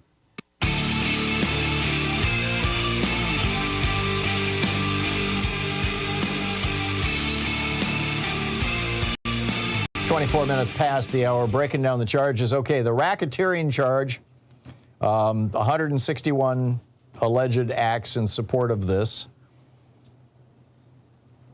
They encouraged state officials to violate their oath of office. They devised a plan to submit a false slate of pro-Trump electors. They intimidated an election worker, actually two, Shay Moss and Ruby Freeman. The unlawful breaching of voting equipment up in Coffee County, Georgia. By the way, this charge is designated by the state. A RICO charge is designated by the state as what their state refers to as a serious felony under their criminal penalties. Serious felonies include murder, robbery, armed robbery, kidnapping. All right, this is serious stuff. 98-page indictment. The federal RICO Act was created in 1970. The state one in Georgia in 1980.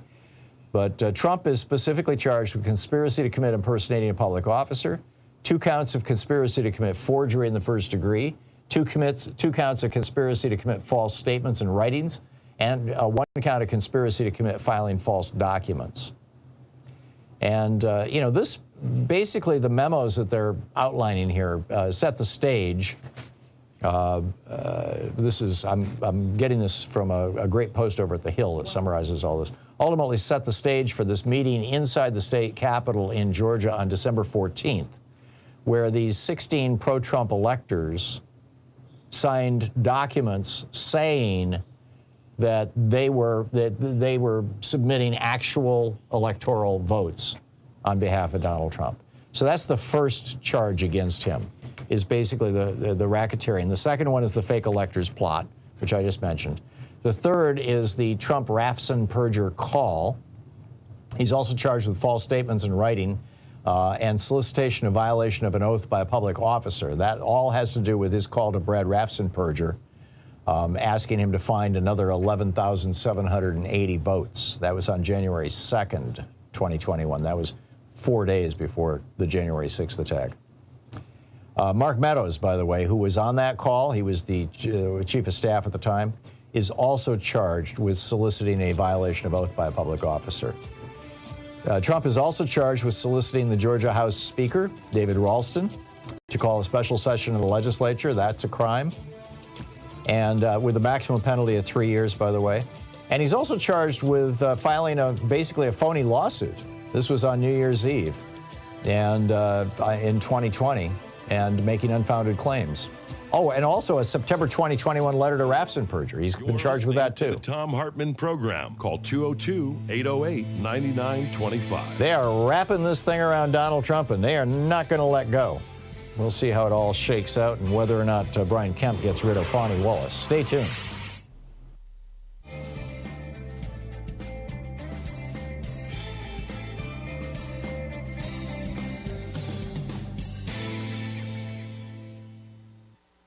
Our book today in the Thom Hartmann Book Club is Stokely, A Life by Peniel E. Joseph. This is from the preface. Stokely Carmichael is a troubling icon of America's civil rights years. His Black Power call became a national Rorschach test. Whereas many blacks viewed it as righteous, many whites saw violent foreboding. Newspapers brooded over Carmichael's words, quickly forming a consensus that judged the slogan to be at best intemperate and at worst a blatant call for anti-white violence and reverse racism. In 1966, Black Power reverberated around the world, galvanizing blacks, outraging whites, and inspiring a cross-section of ethnic and racial minorities. In 1969, Carmichael left the United States for Conakry, Guinea, where he reinvented himself as a roving Pan-Africanist organizer and professional revolutionary. For the next 30 years, he remained an energetic dissident, a throwback to the heady years of the 1960s. Carmichael turned the quest for black political power into his life's work. His faith in a style of politics many considered anachronistic came out of the same tenacity and stubbornness that once made him one of the most effective and controversial activists of his generation. These same qualities, however, limited Carmichael's efforts as a Pan-Africanist political mobilizer. Before leaving America, Stokely resigned as Black Power's glamorous enfant terrible. Telegenic, brash, equal parts angry and gregarious, whether dressed in three-piece suits, leather jackets, sharecroppers' overhauls, or African dashikis, Carmichael became to represent the era's multifaceted identity, a hipster hero whose easy grace allowed him to consort effortlessly with both the dignified and the damned. The name Stokely Carmichael first came into my consciousness when I was a young boy coming of age in New York City. As the proud son of a Haitian mother who belonged to local 1199 Hospital Workers Union, part of SEIU, I grew up hearing stories of how civil rights activists, Black Power revolutionaries, Pan-Africanist freedom fighters, and trade unionists helped to shape a new world in America and beyond. By the time I was in elementary school, I was on my first picket line, accompanying my mother in support of an 1199 strike.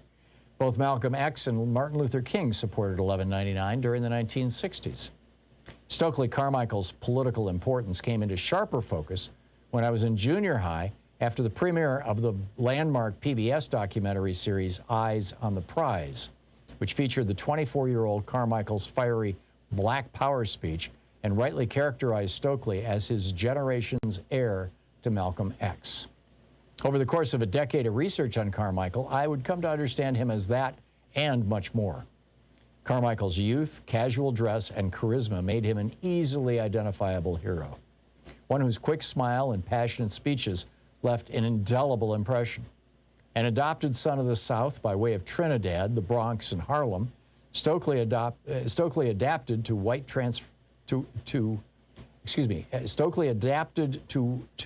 while transforming whatever environment he encountered. As a native New Yorker growing up in the city's tense racial climate of the 1980s, I found Carmichael's survival instincts appealing. As a young graduate student in Philadelphia, I had the opportunity to hear him speak and briefly met him afterward. He encouraged me to stay committed to the Black freedom movement, a struggle he defined as infinite. With his flowing African robes, gray hair, and white beard, he looked like a prince. And he had changed his name. He was no longer Stokely Carmichael. As Malcolm Little had become Malcolm X and later El Hajj Malik El Shabazz, Stokely had become Kwame Ture. It was a name that paid homage to his two African heroes, men who had been the first presidents of their countries, Ghana's Kwame Nkrumah and Guinea's Sékou Touré. Kwame Ture spelled the Guinean's name not as the French did, as white Europeans did, but as Arabs and Muslims did.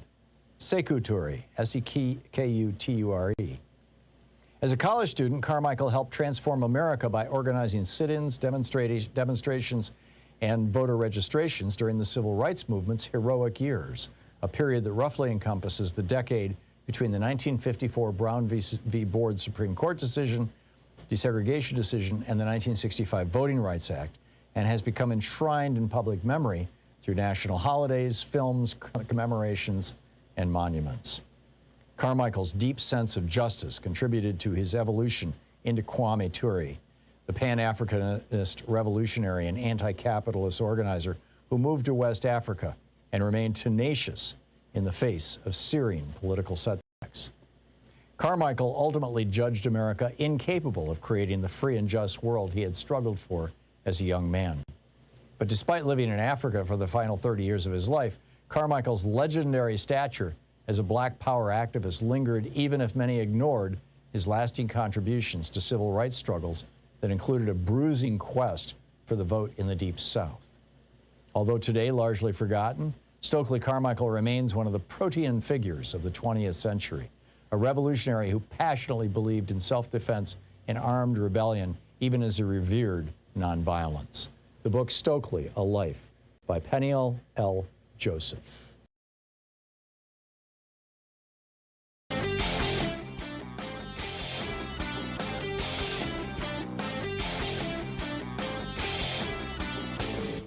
Hey, if you like the rants that I open the show with every day, they're typically published over at hartmannreport.com. Check it out.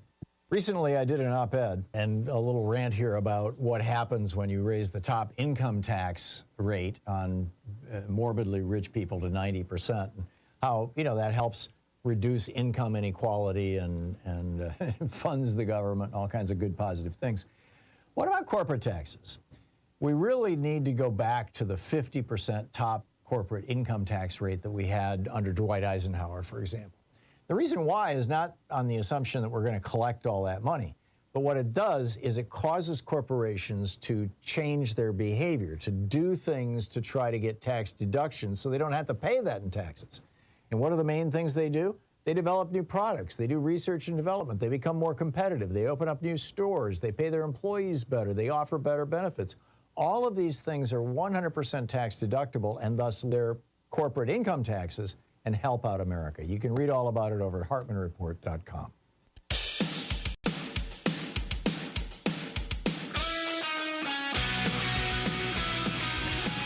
And welcome back. Meet the 18 people indicted along with Donald Trump. You know, I think I'm gonna hold this off until the top of the next hour and just pick up your calls here, as you know, a lot of us want to talk about this, and I get it. So picking up your calls here, Alejandro in Miami. Hey, Alejandro, what's on your mind today?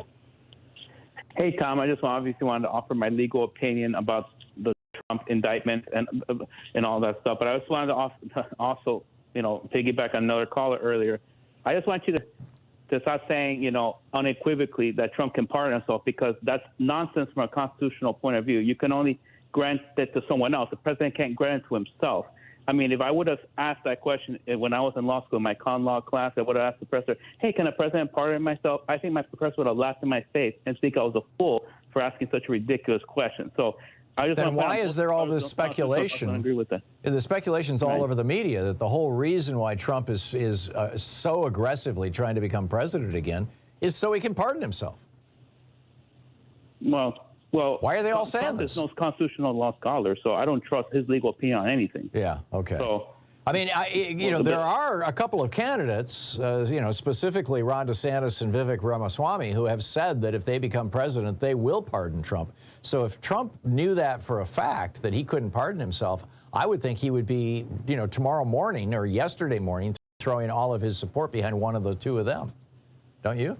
Well, maybe so, Tom, but I don't know where he gets this misconception that he can pardon himself. And I just wanted to give this quote from James Madison of the Federalist Papers, that he says that no man is allowed to be a judge in his own cause, because his interest would certainly bias his judgment and not improbably corrupt his integrity, which, well, Trump has no integrity, but is a pardon considered a legal proceeding? I mean, like Madison was talking about in a courtroom.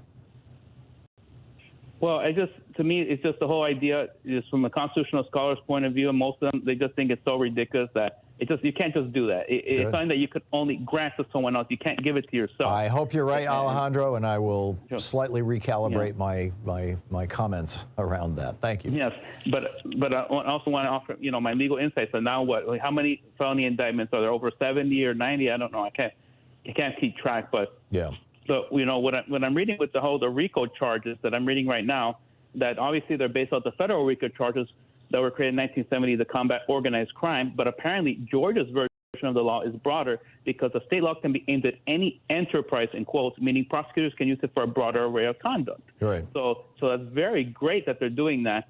And then you were saying earlier was correct that it doesn't just, it's not about going after low-level henchmen. It's about painting a bigger picture where you weave all the different crimes together by the different actors to show that there's a huge, massive conspiracy to undermine the election in Georgia. So, and you said also with the serious felony, that was correct, that it's considered a serious felony like robbery, kidnapping, and murder. So I'm thinking, this is my whole opinion, obviously, that the Trump's going to get convicted on one of these charges, these felonies, right? So then that's a mandatory minimum in that case. So I don't know how they can serve president. So if he were convicted in Georgia somehow by next year, there's just no way he can be president, because no matter what happens at the federal level, no one can pardon him federally. And the only one who could pardon him is, I guess, the governor in Georgia. But why would he pardon him when he screwed, kind of defamed him and gone against him and stuff like that? So to me, that seems crazy to even think that. But another thing to consider, that once Trump gets convicted, then he's more likely to get harsher sentences in his other cases, because, of course, he has no priors now. But once he gets convicted of a felony, he's going to be considered having a prior conviction. And, of course, that can be used to enhance the sentences of his future crimes, and then on and so forth. And then he's going to have so many enhancements to his criminal sentences that how's he going to get out of that, So that's what's going to be great to see. Yeah, and here's the thing. I mean, if you look at the polling, and I realize it's a year and a half out and polling is largely meaningless, but if you look at the polling, it sure looks like there's no way Donald Trump's ever going to become president again. The one possible scenario that has been polled is that something happens to Joe Biden and he can no longer serve as president. And it happens close enough to the election that Kamala Harris becomes the nominee. And then it becomes a Kamala Harris versus Donald Trump race if he's the Republican nominee. And in that case, some of the polling suggests that Donald Trump might actually win. But that's a remote possibility, and B, were something to happen to Joe Biden and Kamala Harris were to be thrust into that role, I think a lot of public opinion would rapidly change as people got to know her better in favor of her. Right. I know that she has a PR problem, that she's not seen that visibly, that people. It's always the case with VPs. It's always the case. It's I heard Al Gore too in 2000. The fact that he had to keep such a low profile throughout his the Clinton presidency. Yeah, great points, Alejandro. Thank you very much. I appreciate your legal opinion and I respect it. Thank you so much for sharing with us. Thank you. Keno in Lakeland, Florida. Hey, Keno, what's on your mind today? Hey, Tom, thanks for your program to be a place where we can make positive changes in America. This is a historical question. I think future going to be important, and this is important to me because I've got relatives. I see Donald Trump as a dangerous sociopath. I've got relatives I love and like and are good people, and they think he's a hero. So an incident happened when I was 12 years old. I've got 3 brothers younger than me, and I said, let's get that red ball and play with it. And all 3 brothers says, what do you mean the red ball? That's a green ball. And it blew my mind, and it messed me up. And I said, 3 against 1. Later, it came out that all 3 brothers were colorblind, and I am not. Wow. So there was an explanation. How about that? We were perceiving, looking at the same thing, and our minds were interpreting and perceiving it different. Yeah. And my relatives that see Trump as a hero, I want to understand, and I think historians will need to know what it may be different groups support Trump for different reasons, but if we can have an explanation, are they so fearful, or they think our national government is just beyond repair? Or I'm looking for, like, my explanation of why my 3 against 1 brothers said the ball was green and I thought it was red. Why do some people see Trump as a hero and some as a sociopath? And I think historically that'll be important, so I'll get your reaction on that. I have not yet found anybody. I mean, people call into this program from time to time who are Trump supporters. And I have not found a single one who is able to articulate anything that Trump has done or any position that Trump holds that they like, that other than that he hates immigrants and black people. I mean, and that his party hates queer people, hates the entire LGBTQ community. I'm really convinced, Keno, that is You know, his base is almost entirely white, and I think it's all about white supremacy and white privilege. I think this, you know, great replacement theory that you know, Glenn Beck and Tucker Carlson were pushing so hard on, continue to push so hard, and these other, you know, right wingers that you know, Jewish people are conspiring to have blacks replace whites in America. I think that's a bigger deal than people are willing to acknowledge or even discuss in the media. I think they're afraid of talking about it in the media because they don't want it to spread. But I really think that that's what's behind most of the Trump support. Tom, can I say one thing? I have one relative that supports Trump and recently talking against Trump and all these criminal indictments and all. It says, but we're talking about supply chain in the United States. China may collapse, and we need to. And they said, well, Trump. This relative said, Trump really wanted to bring back manufacturing to the United States, and it shocked me that was still supporting Trump in light of all his indictments and criminal activities. Right, and he did not bring back manufacturing to the United States. And in fact, he signed a replacement for NAFTA that gives a 50% tax cut to companies that ship factories overseas, well, specifically to Mexico. But, you know, no, Trump went over to China and got millions of dollars worth of patents and trademarks for his daughter. That was pretty much it. He raised tariffs on some Chinese goods. Some of those tariffs have been kept in place by the Biden administration, by the way. They were not unreasonable. But that was, you know, what's bringing factories back right now is not the tariffs. What's bringing factories back is the subsidies, the Inflation Adjustment or the Inflation Reduction Act, which you know, provides subsidies to companies that build factories in the United States and bring manufacturing from other countries back to this country. Joe Biden did it, not Donald Trump. And you know, I hope someday your relative figures that out. Tom, can I say one thing real quick? My relatives just have many black friends, so I don't think my relatives is racist because I know she has many black friends. Yeah, well, then I can't easily account for it, Keno. I just don't know. Thank you for the call, though. We'll be back. It's 45 minutes past the hour. Stay with us. You're listening to Thom Hartmann. Visit thomhartmann.com for audio and video archives. Speaking the truths the Trump humpers would really rather you didn't know. I'll be right back with you.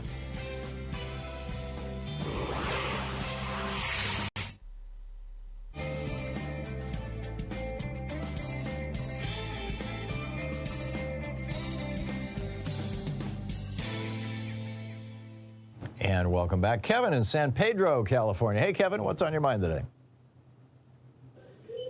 Hang on one second, man. I'm going to put you on hold. Hold on. Kevin, you are on the air. Hey, yeah, I'm here. Okay. Look, I watched the Talking Heads last night, and they went back and forth, and then I flipped over to Fox. Whoa. And the one thing they never said was he didn't do it. They said he can't get a fair trial. They said that he can't. It should be somebody other than that prosecutor. They hemmed and hawed, and they did everything. And I've yet to see a Republican congressman or senator that said he didn't do it. Yeah. So it's just... That's a big deal, actually. No, it's reflect, it's eject, and then deflect. Then they go right over to Hunter. Well, also, if they're not saying that he didn't do it, then what they are saying, you know, not explicitly but implicitly, is that what he did is acceptable in a democratic republic, which is pretty breathtaking. It is, and that I'm going to do a little prophecy, but you're not going to hear this all the way through that he didn't do it. They're just going to say that they're persecuting him to keep him from running, right. But they're never once going to say he didn't do it. Yeah. Well, it's hard to say he didn't do it when you've got the audio tape of him talking to Raffensperger. Yeah. Yeah, no, but, you know, it's like I said, they spin it. Yeah. Yeah. So there you go. That was my 2 cents, and I appreciate you taking my call. Well, thank you, Kevin. Bye. Thank you. Danny in Mustang, Oklahoma. Hey, what is it? Mustang or Mustang? Or Mustang. Mustang, Oklahoma. Hey, so what's up, Danny? Well, I'm a long-time listener, first-time caller. Well, thank you. And I have this thing about what caused all this and the people that caused it, and I'm not hearing it on the news. And number one is Donald Trump. Number two is Steve Bannon. Number three is Michael Flynn. Number four is Paul Manafort. Number five is Roger Stone. And number six is Stephen Miller. Yeah. And I think these guys are going to be involved in the 2024 election because they didn't get their ass kicked, you know. Yeah, I think you're probably right. They're like the guys who surrounded Hitler. I don't see any reason for them to quit. Yeah, yeah. I'm with you. What you have named, in my opinion, is the cabal or the group that are least interested in democracy, most interested in strongman authoritarian government in the United States.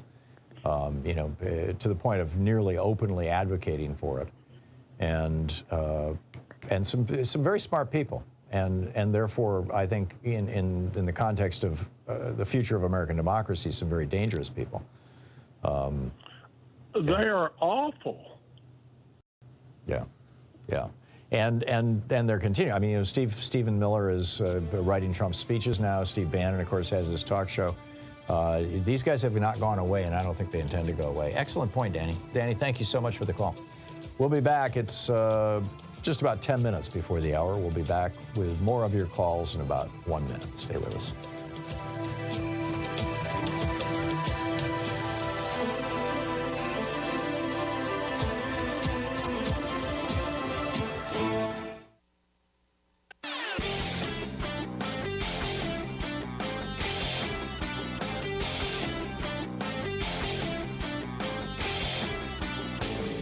Help support progressive radio. If you're listening to us on a commercial station, call their advertisers and let them know you're listening. If you're listening to us on Pacifica, one of our many nonprofit stations, please support them when they do their fundraising drives. Thanks for supporting progressive talk radio, and tag you're it.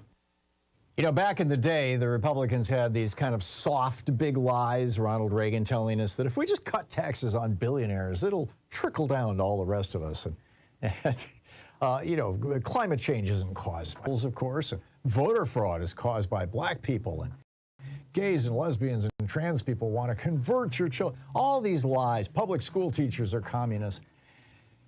They really are not working.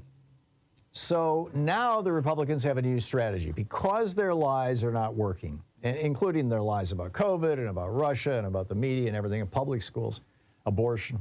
Because their lies aren't working, they're actually going after university-level researchers who look into how lies are created and propagated across social media and in the media and in politics.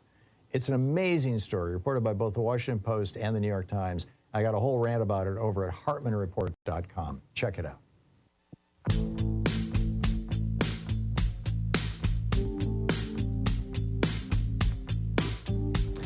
Welcome back. Picking up your calls here. Les in Puyallup?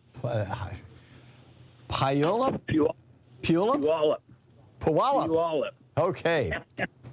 So what's up, Les? Yeah.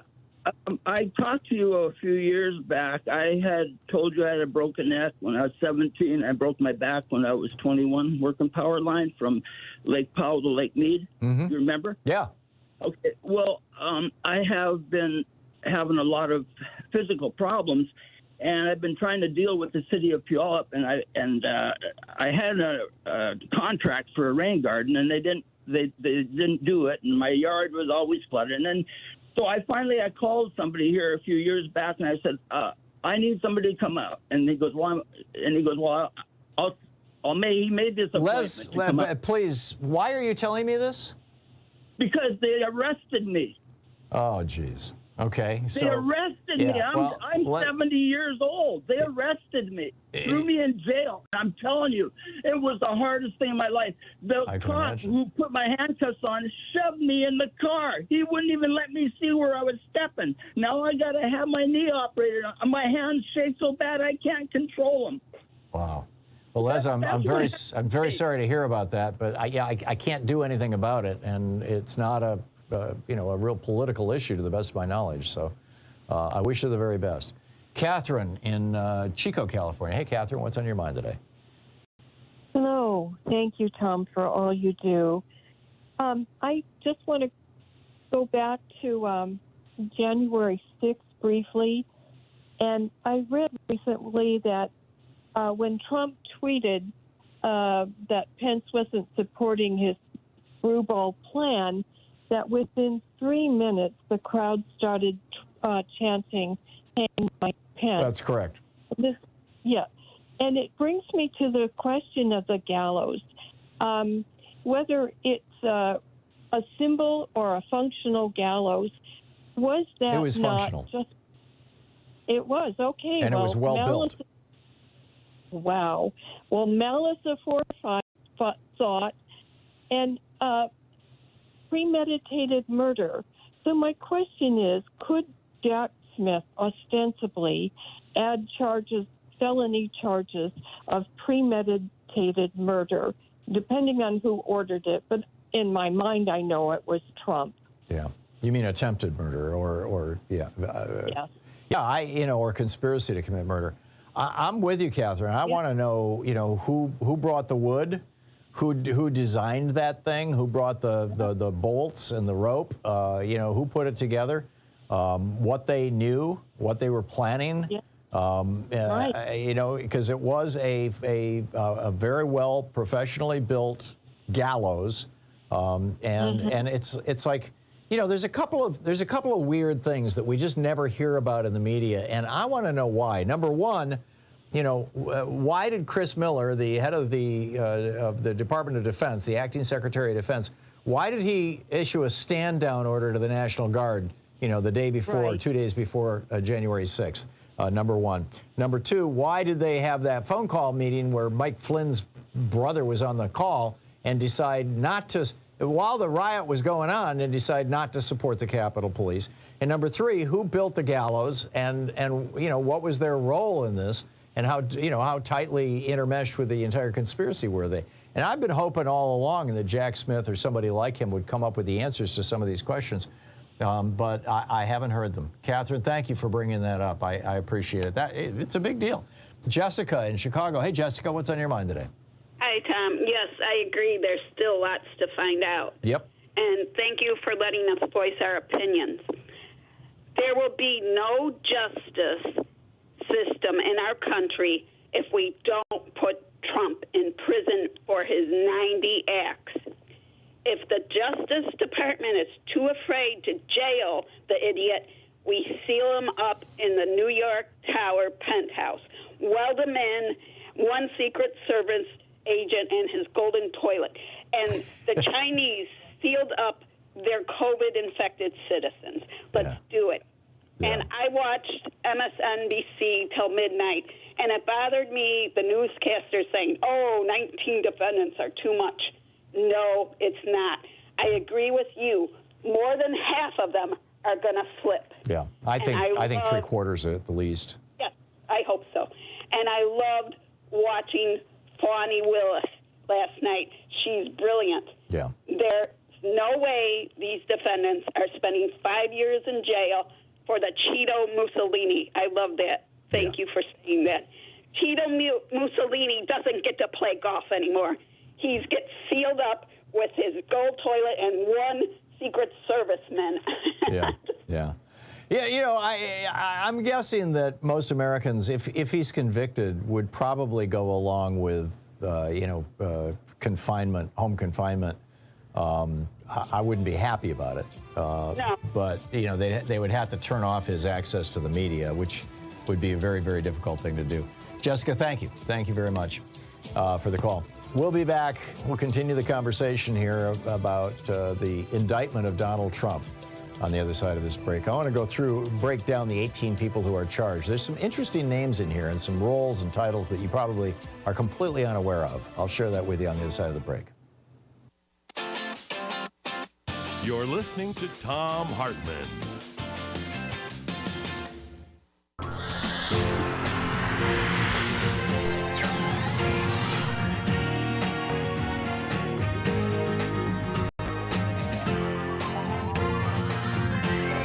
We say fight back!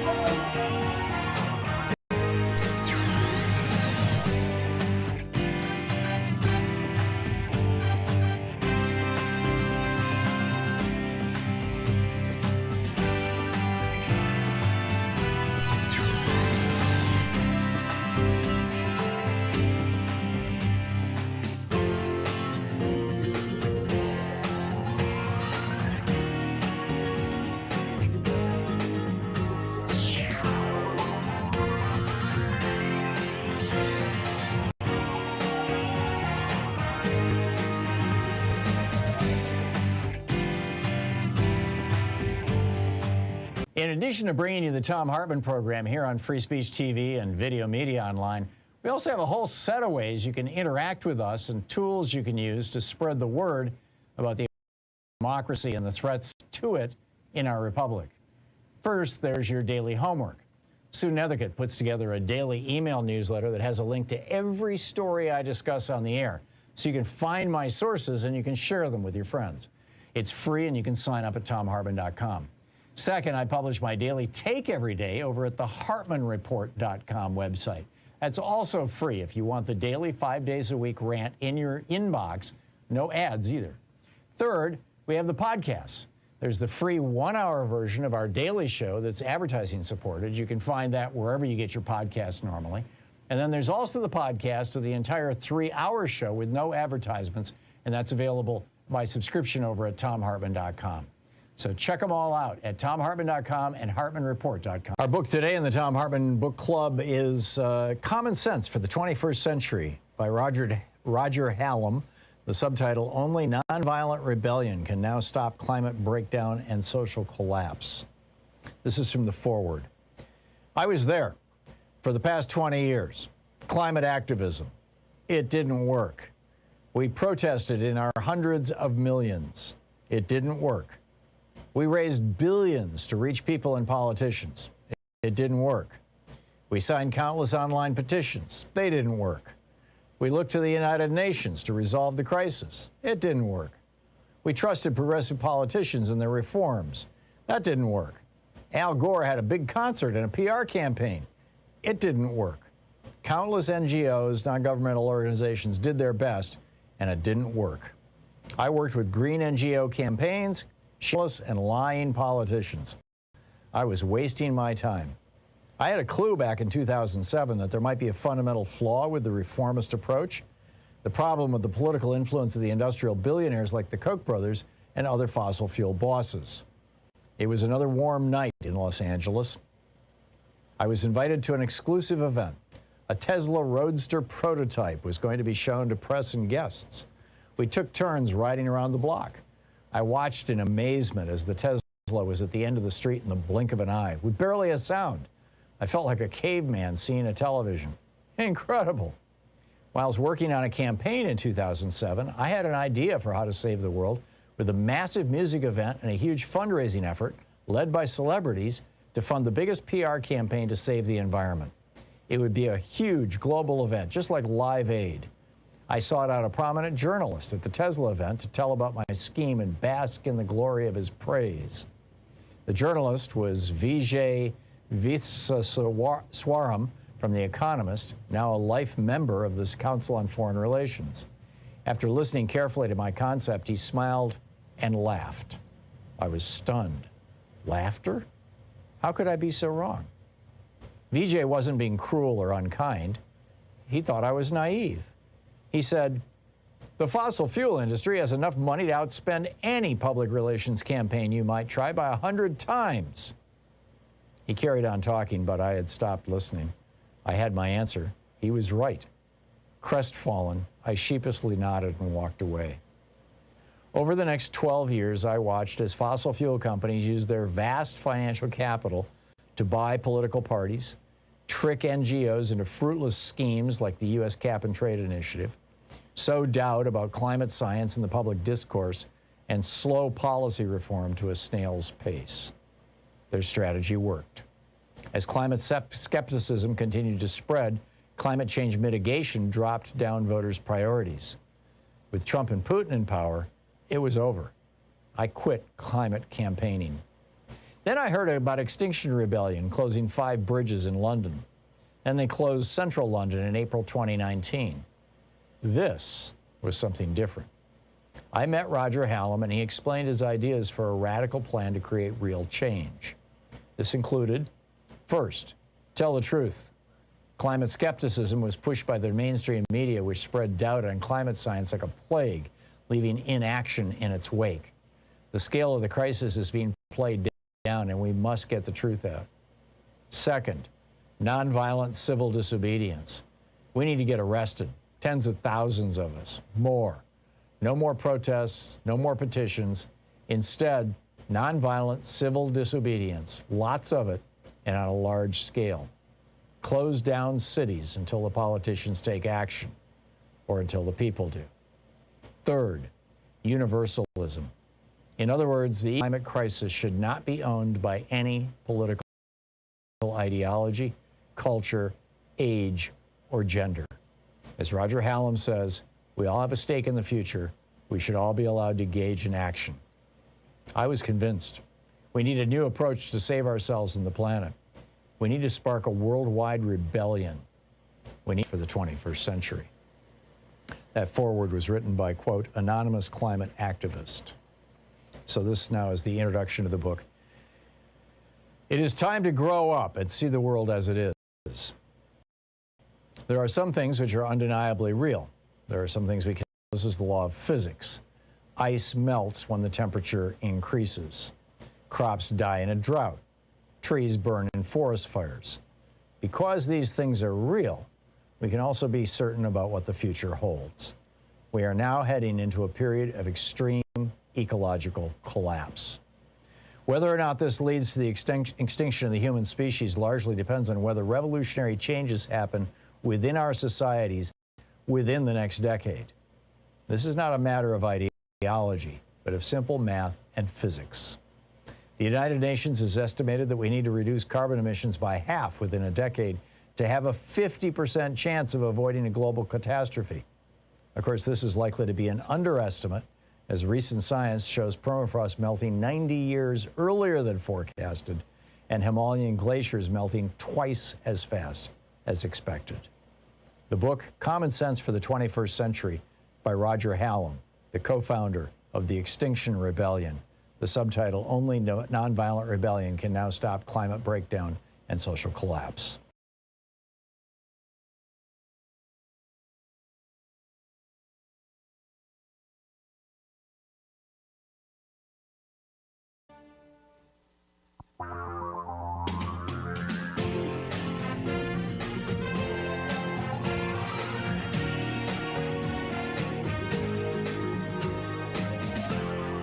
This is the Thom Hartmann Program. And welcome to the third hour of our program. Well, a lot going on, I'm telling you. All right, so meet the 18 people charged with the charged along with Donald Trump in the 19-person indictment out of the state of Georgia, out of Fani Willis. First off, we have Mark Meadows. Mark Meadows did not show up essentially as an unindicted co-conspirator in Jack Smith's list of people in the federal indictment, which caused a lot of us to speculate that he had flipped on Trump. If he did, he apparently flipped to Jack Smith, but not to Fani Willis. But now he's facing a minimum mandatory 5 years in prison for his participation in this scheme, in this racketeering and influenced criminal organization scheme, this RICO scheme. I'm guessing he's going to change his tune fairly quickly. That was number one. Number two is John Eastman. John Eastman is basically the architect of the entire legal strategy that had to do with the fake electors. Now, I have to tell you, in March of 2020,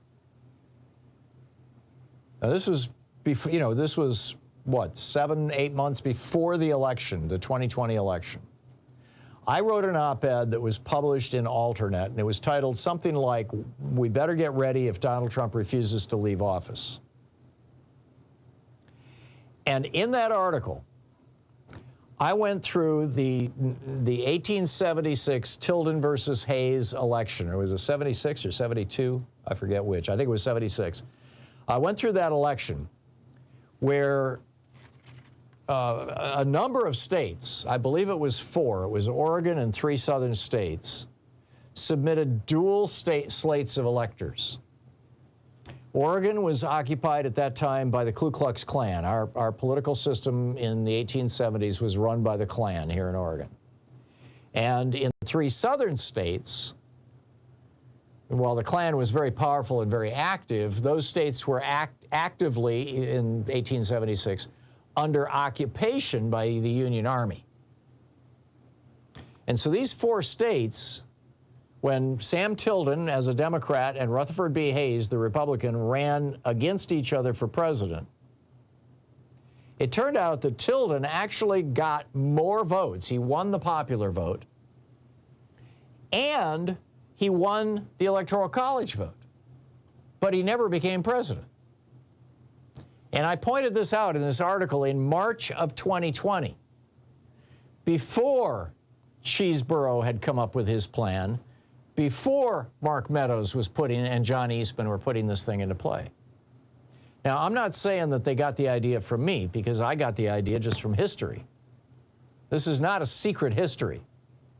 I mean, I wrote about it in my book, The Hidden History of the War on Voting, back, in 2020, well, I'd have to go back and look what year that book was published, but several years ago. And the way it worked out was that you had these 4 states that submitted dueling slates of electors. The vice president was unable or unwilling to pick one or the other, and so it got thrown to the states, which is what the Constitution provides for, which is what John Eastman and Cheeseborough were trying to do. Eastman was trying to get this thrown to Congress, where each state has 1 vote. And there are more states in the United States controlled by Republicans than by Democrats. It's fewer people, but more states. And so had this election gotten thrown to the House of Representatives like it was in 1876, Donald Trump would have been made president. Just like in 1876, even though Samuel Tilden won both the popular vote and the Electoral College vote, Congress made Rutherford B. Hayes the president. And it was part of a deal. The deal that they cut in 1876 was that the Congress, the Republicans, would go along with ending Reconstruction and basically re-embracing Jim Crow, or embracing Jim Crow. This was the origins of Jim Crow, in exchange for the Democrats going along with a Republican becoming president. That was the deal. So, you know, back in March of 2020, I was saying this is a scenario the Republicans might try to play out, and it's exactly what they did.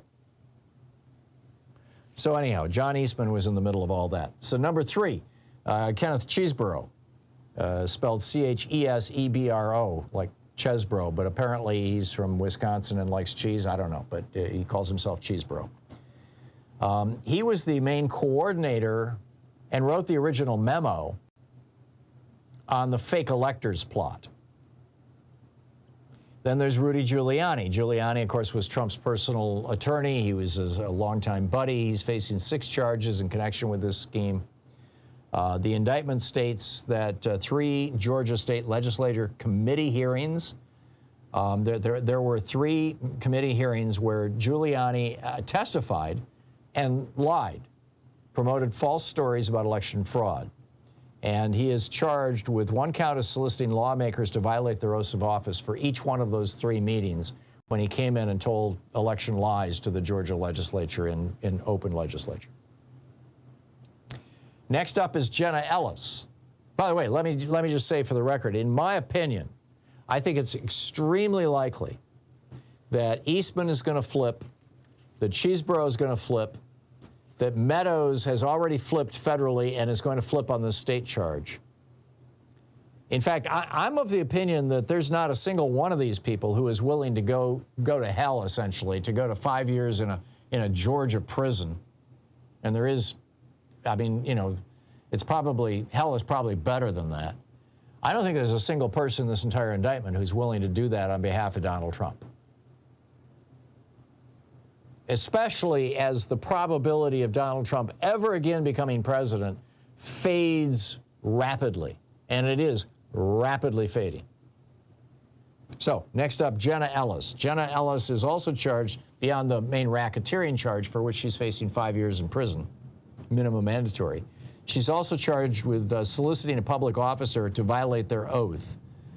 This has to do with the Senate Judiciary Subcommittee hearing in Georgia on January 3rd. So in other words, she was there with Giuliani lying to the state about that. Ray Smith is a Georgia lawyer who was a member of Trump's legal team. He played a fairly extensive role in interacting with Georgia lawmakers.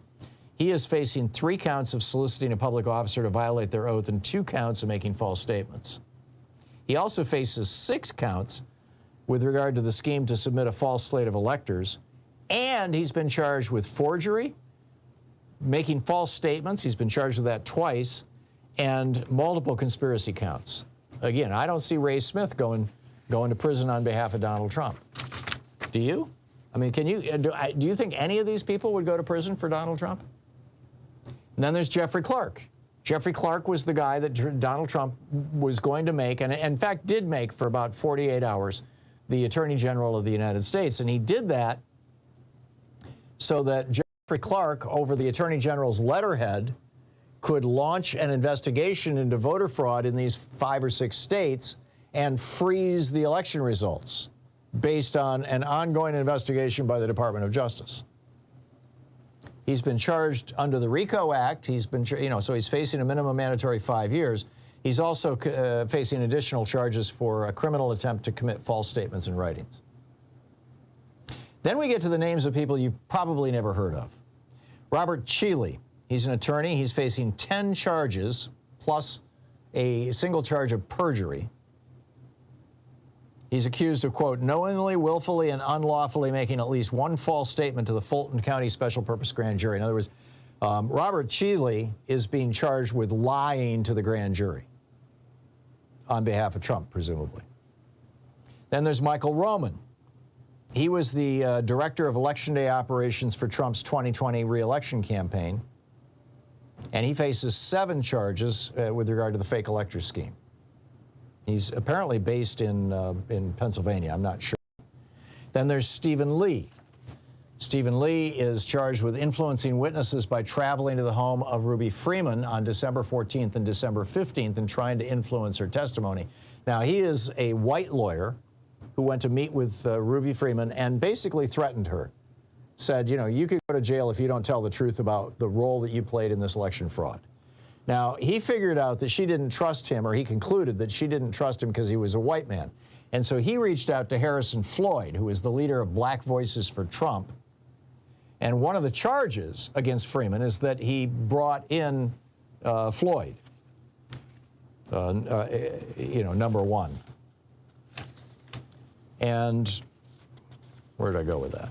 Yeah, okay, and here's Harrison Floyd. He was, as I said, he's charged with the racketeering, influencing witnesses, and conspiracy to slit false statements.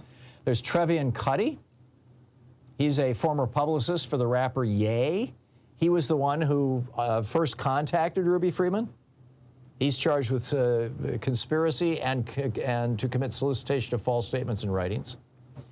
All 16 of the fake electors met in the state capitol on December 14th and forged documents.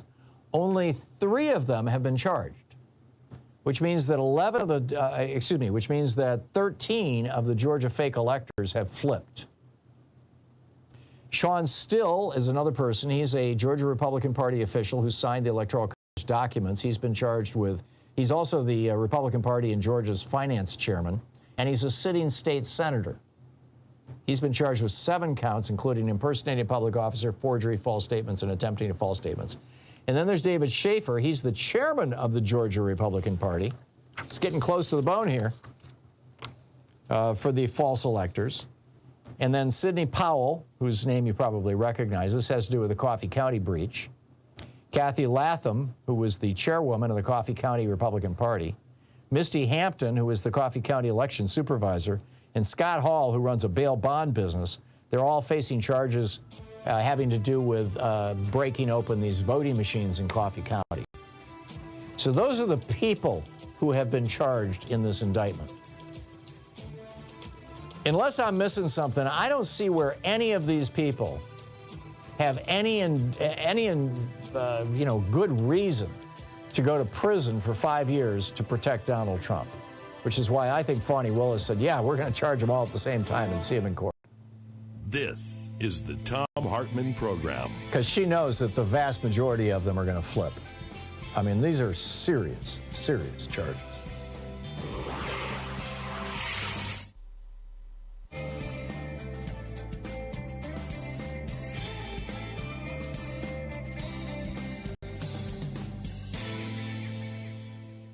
And welcome back. Bobby in La Puente, California. Hey, Bobby, what's on your mind today? Oh, I got to give a shout out to Louise, that story you shared about her standing up to Trump face to face. Vivian started laughing and gave a fist to Louise. Wasn't that great? Louise, oh, I would nominate Louise if I was still active as my business agent in the union. I mean that sincerely. Yeah, he looked like he wanted to kill her. I mean, he was not happy. In fact, he turned around and left the room after that. Louise, love you. Anyway, my prediction is coming true. Years back when Trump was president, I told Vivian, you wait and see. The emperor with no clothes. The emperor with no clothes. Yep. It's coming close. When he gets locked up behind those bars, humiliation. You talked about his hair. Wait till they spray him. Bend over, grab your ankles. I hate to be graphic. Ultimate humiliation. Yeah. He'll never be humbled. Well, I don't think he'll be in with the general population, Bobby. I think if he goes to prison, he'll have his own luxury suite. I don't know. Maybe he can bring a gold-plated toilet with him. Hey, look at Gotti. He had to pay protection. That's right. Look what happened, Al Capone. Yeah. No, he's going down, and the rest of those cronies, I call them the brown-nosed brigade, the ones you mentioned. Right? Trump used to have them listen to this song. I like songs. I'm Your Puppet. Bobby Purify, their first name. Listen to it, or your audience, listen to the song, I'm Your Puppet. But now they're turning Joe Bellacci. You heard of Joe Bellacci? I don't know who that is. Joe Bellacci. Huh? I don't know who Joe Bellacci is. Oh, he ratted on the mob. On the mob in the 50s. Yeah, Joe Bellacci turned evidence. That's when they started to disintegrate the mob. Joe Bellacci. Oh, interesting. Used to kid one another. Hey, you're going to turn Joe Bellacci, in the neighborhood. Yeah. Meaning rat. Yeah. You're going to rat on each other, like you said. So, and then Trump, his own forked tongue is choking him. Well, I think this press conference that he just announced that he's going to hold at 11 o'clock Eastern Time Monday in Bedminster is going to be real interesting, Bobby, because he says that he's going to prove his innocence. And I mean, basically he's made just a couple of arguments on his own behalf. Number one, that he was just following the advice of his lawyers. Number two, that he has the free speech to say anything he damn well pleases. And number three, that he genuinely believed he had won the election. And I don't think any of those defenses are going to hold for him. I just really don't. No. You know what? I laugh. I had a brother like that. Bobby, the moon is blue. No, it's not. Lie. Because I'm familiar with this guy. Yeah. I had a father like that. Man, so I'm familiar. He went down. Yes. Ego. Oh, man. They all go down, Tom. The universe, karma, the people he harmed, hurt. Yeah. Murdered. He's a serial killer, in my opinion, a rapist, pedophilia. You've got 500,000 dead Americans that were absolutely unnecessary that he did for political purposes. Amen. You've got over 20 women alleging that he raped or assaulted them. I mean, I just don't understand how these Trump humpers can continue to follow him. It just baffles me. Bobby, I got to run, but thank you for the call. White supremacy. I think you're right. I absolutely think you're right. Thank you. It's 22 minutes past the hour. It's the True People's Media. We'll be back with more of your calls in just a moment.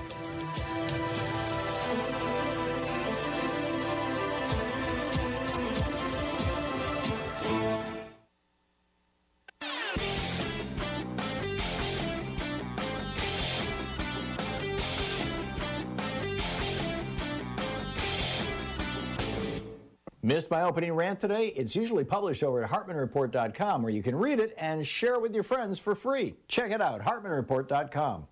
Are you feeling exhausted by Donald Trump? So many Americans are. And not Donald Trump, not just Donald Trump. The entire GOP. We've got this war on trans people. We've got a war on queer people. We've got a war on people of color, a war on voting. Young people concerned about climate change, and Republicans not only refusing to do anything about it, but like Marjorie Taylor Greene out there talking about how, oh, well, it's just normal variation, you know, it's nothing to worry about, just keep on shoveling that coal.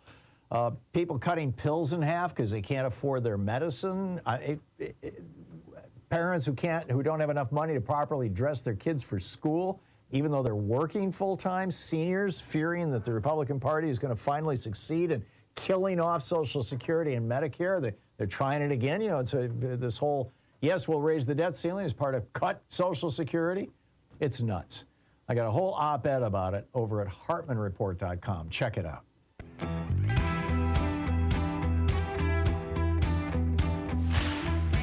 "24 minutes past the hour. I think we kind of talked this thing out. I've shared with you pretty much everything that I know about it and my thoughts and opinions. I'm interested to hear yours. Richard in Tenniscut, Washington. Hey, Richard, what's on your mind today? Tenasket. Tenasket. It's okay. Tenasket. Got it. Two quick points, Tom. And the last caller mentioned "I'm Your Puppet" by Bobby. It's James and Bobby Purified, number one. And then the book that you should be familiar with is called the Valachi Papers. The Valachi Papers about Joseph Valachi. This is in the 70s and it was very. I remember. It's all coming back. But, so I wanted to point out two things. This upcoming press conference scheduled for Monday. Right. I would first of all, I don't believe what he says about he's going to exonerate himself, et cetera. That's just more hokum. I want to see one of the agencies put in a no-fly order against his jet. That's a good idea. Idling Ground is plane. Yeah. Ground is plane. Take his passport. Yep. And because he's what he's going to do is he's going to say something or other to go ahead and try to generate more money for himself, and he wants to fly to Riyadh. I think his main goal with his Monday press conference is not so much fundraising, although he's been fundraising like crazy. I'm back on his email list again, even though I put him in my spam folder multiple times. He must be using new from addresses, you know. But I think he's trying to pollute the jury pool. I think he's going to build what he considers to be his very best case, and he's announcing this a week in advance so that it will get maximum press coverage, so that when he finally appears before a jury, every single person on that jury will have already heard his side of the case.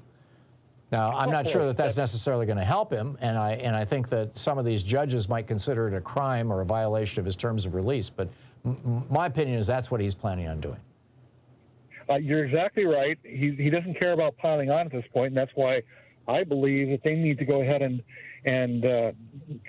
keep an eye on that flight plan that's being filed, and be able to pull that jet's ability to go ahead and fly anywhere. Because I think he's getting ready to go to Riyadh. Yeah. Again, he can't go to Moscow. He poisoned his relationship with Putin, who feels like a fool for believing him, and had to invade Ukraine anyway. Yeah. Well, Putin's still supporting him. I mean, you know, the Russian trolls are still behind Trump.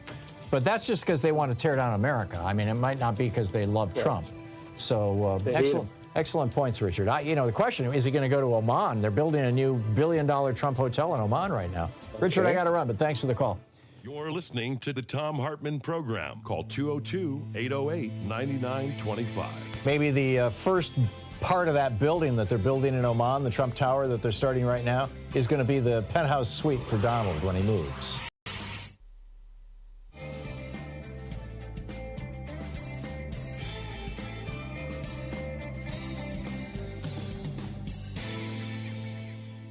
Our book today in the Thom Hartmann Book Club is Unsettling Truths, the ongoing dehumanizing legacy of the doctrine of discovery by Mark Charles and Soon-Chan Ra. This is from Chapter 1. You cannot discover lands that are already inhabited. I, Mark, said this almost under my breath as I walked past a line of men dressed as Spanish sailors from the 1490s. I was in front of Union Station in Washington, D.C., near the massive statue of Christopher Columbus overlooking the United States Capitol. Every Columbus Day, there's an official ceremony in this plaza honoring Columbus as the discoverer of America. I had stumbled upon this ceremony by accident the year prior. There were a few non-natives holding signs and protesting the ceremony, but nothing very disruptive. I went back the following year primarily out of curiosity. I wasn't intending to protest, nor did I want to make a scene. As I walked up behind the statue and approached the group of men dressed as Spanish sailors, the words just came out of my mouth. You cannot discover lands already inhabited. As I walked further down the line, I said it again, this time a little louder. You cannot discover lands already inhabited. As I continued walking, I came to the front of the line where a group of men dressed in suits were standing. I repeated myself, making sure they could hear me. You cannot discover lands already inhabited. Suck it up, was the reply I heard as I kept walking. By this time, I'd walked around the statue and reached the front where a small stage had been erected and chairs set up for people to watch the ceremony. It hadn't started yet, but more than half the audience was seated waiting for it to begin. So I stopped near the center, turned toward the crowd, and in a calm but loud voice, I said to the people, you cannot discover lands already inhabited. That process is known as stealing, conquering, or colonizing. The fact that America calls what Columbus did discovery reveals the implicit racial bias of the country, that Native Americans are not fully human. Quickly, one of the white men dressed in a suit walked over and interrupted me. You are not welcome here, he said as he grabbed my arm and began walking me away. I attempted to explain the inappropriateness of both celebrating this holiday as well as hosting this ceremony, but instead of engaging in conversation, he threatened me with arrest and escorted me from the area. As I walked away from the gathering, I was amused at his words and the irony of their context. A white man participating in a public ceremony honoring Christopher Columbus as the discoverer of America, telling a native man he was not welcome in that space. How did a flawed assumption about the place of the indigenous population in U.S. society become normative? How are assumptions so deeply ingrained in the American psyche and imagination that dysfunctional and oppressive actions emerge? How did a dysfunctional idea and worldview form that allows for the displacement of native bodies? One of the explanations for the formation of this dysfunctional worldview is the doctrine of discovery. The doctrine of discovery is a set of legal principles that govern the European colonizing powers, particularly during the administration of indigenous land, regarding the administration. It is the primary legal precedent that still controls native affairs and rights, and international law formulated in the 15th and 16th centuries. From a theological perspective, the legal and political role of the doctrine of discovery is rooted in a dysfunctional theological imagination that shaped the European colonial settler worldview. The doctrine emerged from a series of 15th century papal bulls, which are official decrees by the Pope that carry the full weight of his ecclesiastical office. On June 18, 1452, Pope Nicholas V issued the papal bull Dum Diversus, which initiated the first set of documents that would compose the doctrine of discovery.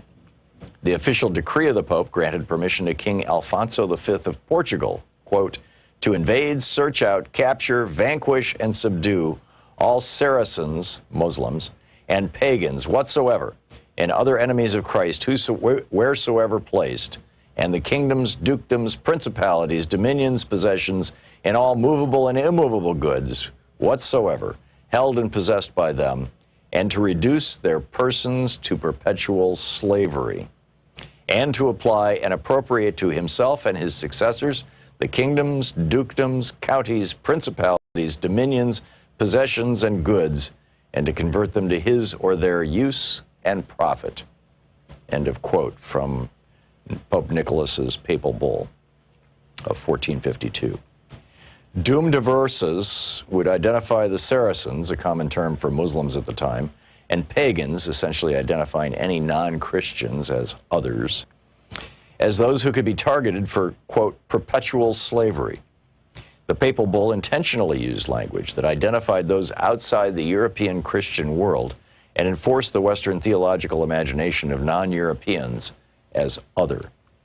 The Portuguese took these ecclesiastical statements to heart and perpetrated the slave trade from the African continent to the European and the American continents. As a Christian ruler, the King of Portugal would have power endowed from the church to take possession of the other as slave labor from the continent of Africa. The pagan African body was just another commodity to be taken for the pleasure and profit of the European Christian body, the one made most fully in the image of God. In the January of 1454, Pope Nicholas authored another bull. The book is Unsettling Truths by Charles and Ra.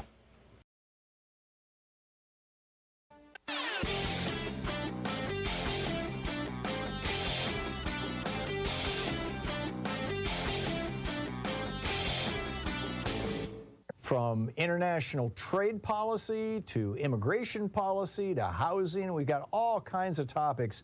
The wars between Republicans and Democrats, the Republican efforts to induce fascism in the United States. A great selection of opinions will be found over at HartmannReport.com. So why is it that Republicans insist on calling Democrats communists? I mean, this is all over the place. You know, Donald Trump recently said, we're going to deny entry all communists and Marxists. Now, the real problem is, what do we do about the ones we already have who happen to be politicians? Nancy Pelosi, Schumer, Shifty Schiff. Ted Cruz told Fox News, Joe Biden has handed the agenda over to the socialists. And not just the socialists, this is now the communists. Today's Democratic Party believes in violence. They believe in mob rule, just like the communists and Marxists. And he goes on. Ron DeSantis, same thing. You see at a college campus, students flying the hammer and sickle from the old Soviet Union flag. There are no communists left in America of any consequence. There's certainly not a single elected communist, but we do have a really serious fascism problem in America. I wrote about this over at HartmannReport.com. It's titled, Why American Fascists Label All Who Oppose Them as Communists. Check it out.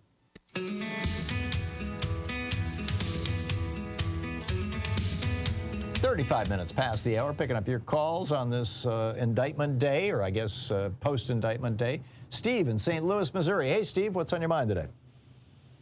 Hey, Tom. It's been a while since I talked to you. Well, thank you for calling. Yeah, you know, I briefly heard a little while ago that somebody was touting, well, you know, Brian Kemp could possibly get rid of Fani Willis. You know, that's not out of the question, because I live in the state of Missouri, where our district attorney was replaced by our governor because he didn't think she was doing a good job. Right. And now we had a governor down in Florida.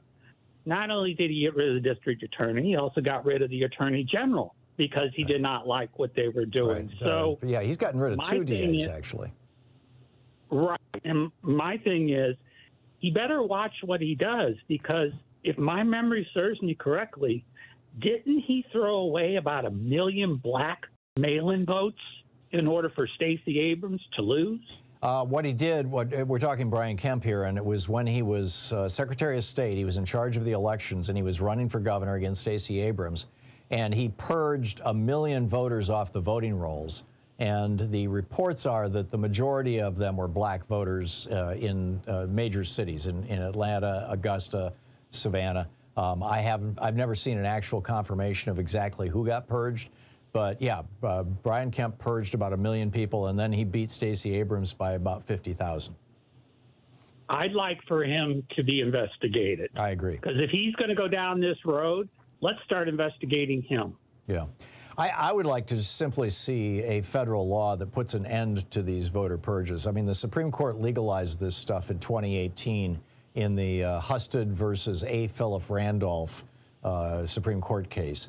John Husted was the, Husted, or however you say it, was the Secretary of State of Ohio, still is, Secretary of State of Ohio.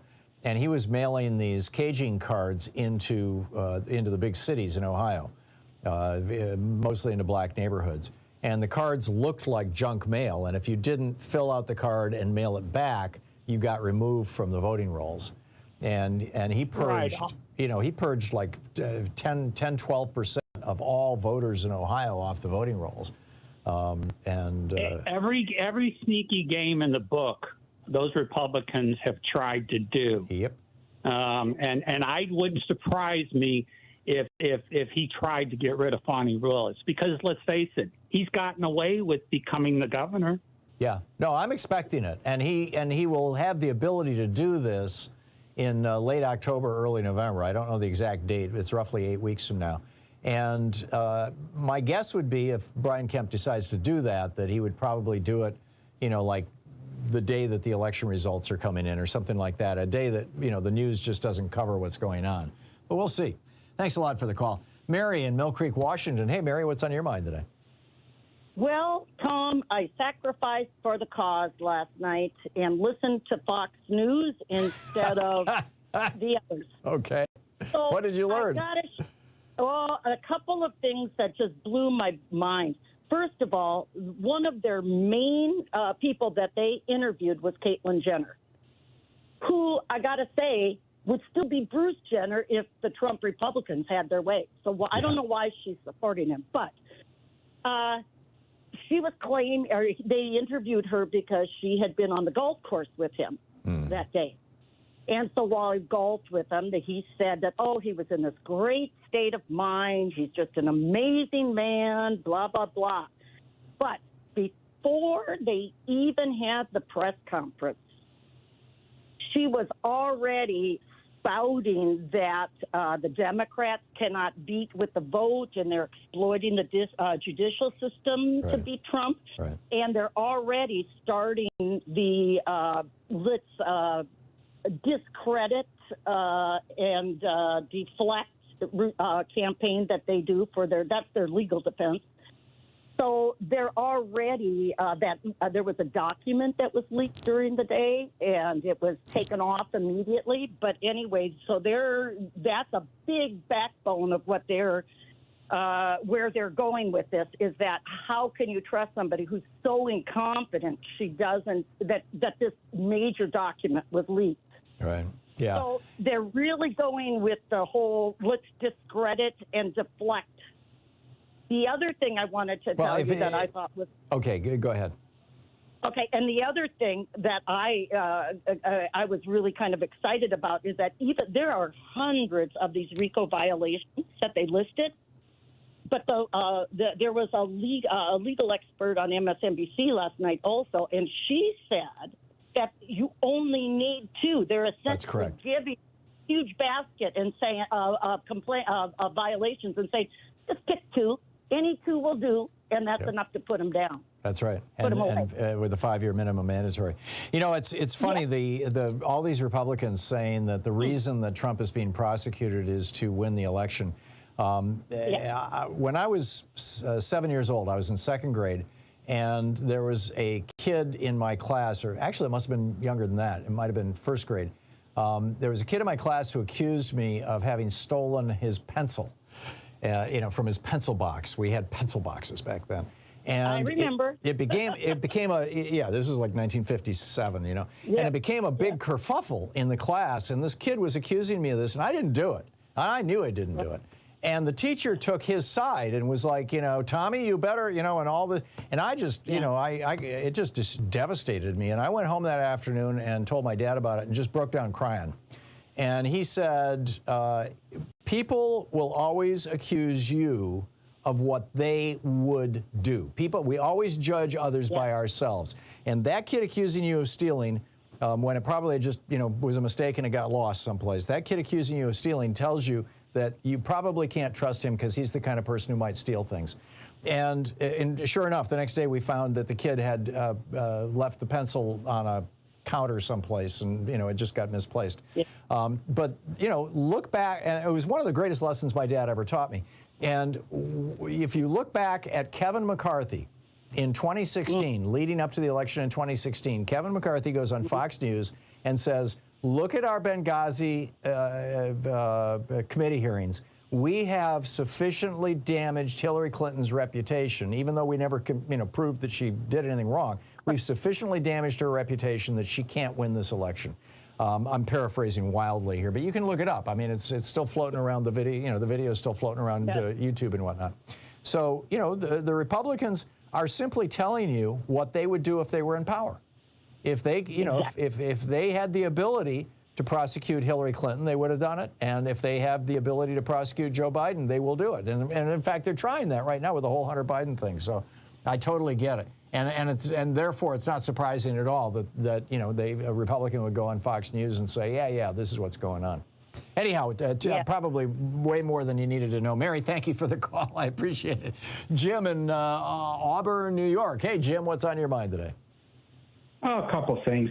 I've watched Donald Trump before the 2020 election. When he was asked if he loses, what he'd do, and he said that he controls the military, the police, and his own militia. And it's just what he did. Well, now he says if he gets elected, he's basically going to take over everything and weaponize it and do whatever he wants. Right. And my question, a lot of what I'm seeing, like Marjorie Taylor Greene holding up naked pictures of Hunter Biden and all this stuff, is why aren't the Democrats really attacking? They're coming off weak and soft, especially President Biden. He sits back and just gets punched out, doesn't open his mouth. And now the polls are showing that they're about even, Biden and Trump. And I'm like, I think the president needs to start using his authority and fighting back. When they didn't want to raise the debt, I would have told these states that didn't want to raise the debt, listen, I'll pull our troops out of your state. I'll close your bases. He's got to get tough with these people. Yeah, well, I've been, in fact, we talked about this yesterday on the program. I was suggesting that that President Biden should notify Tommy Tuberville that as long as he's keeping all these positions, now it's the Navy. It started out with the Marine Corps, no longer has a leader. Now then the Army didn't have a leader, and now yesterday we learned that the Navy doesn't have a leader. I think Tommy Tuberville is doing this because he's trying to keep the top military positions open so that if Trump comes into office, he can put that into those positions people who are willing to turn their guns on the American people.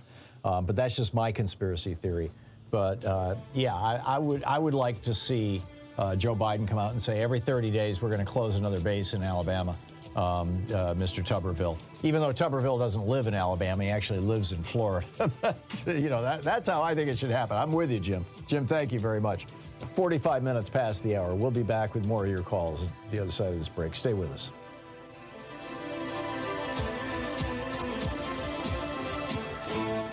You're listening to Thom Hartmann. Visit thomhartmann.com for audio and video archives. Helping you win the water cooler wars. I'll be back with more of your calls. Stay with us.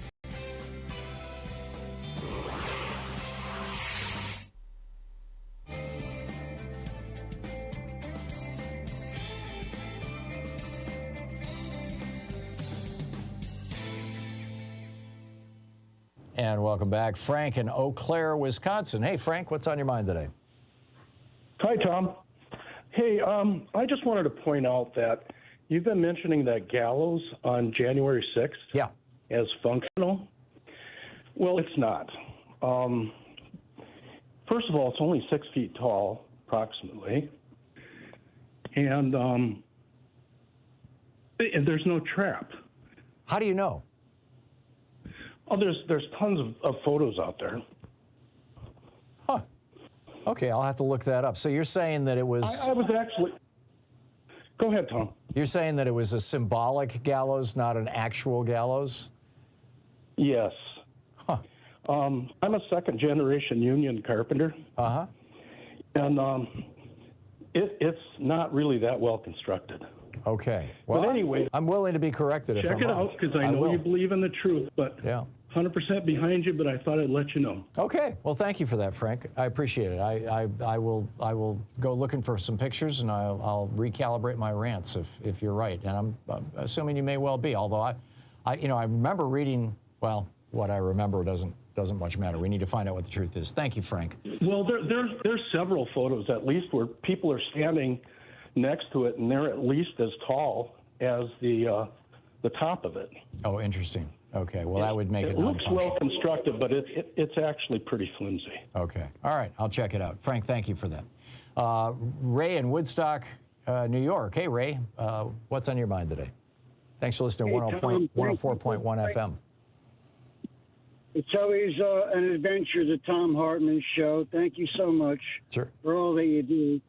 You know, Tom, I wanted to talk to you today about the political arena. You know, if you're a public servant, you're a state senator, you're a congressperson, and these people, you know, they're to represent their districts and look out for the best interest of the people. And it's taxpayer dollars. So, like, it was Marjorie Taylor Greene was on TikTok yesterday that she was complaining she only makes $147,000 a year or so, estimate, of being a congresswoman. And now they're like, okay, well then where did you get $3 or $4 million in your checking or banking She's account? worth $25 million, last I read. Money, Tom. What do you think? Well, she and her husband owned a business. I mean, you know, they had a what was it, a workout center or a gym or something like that.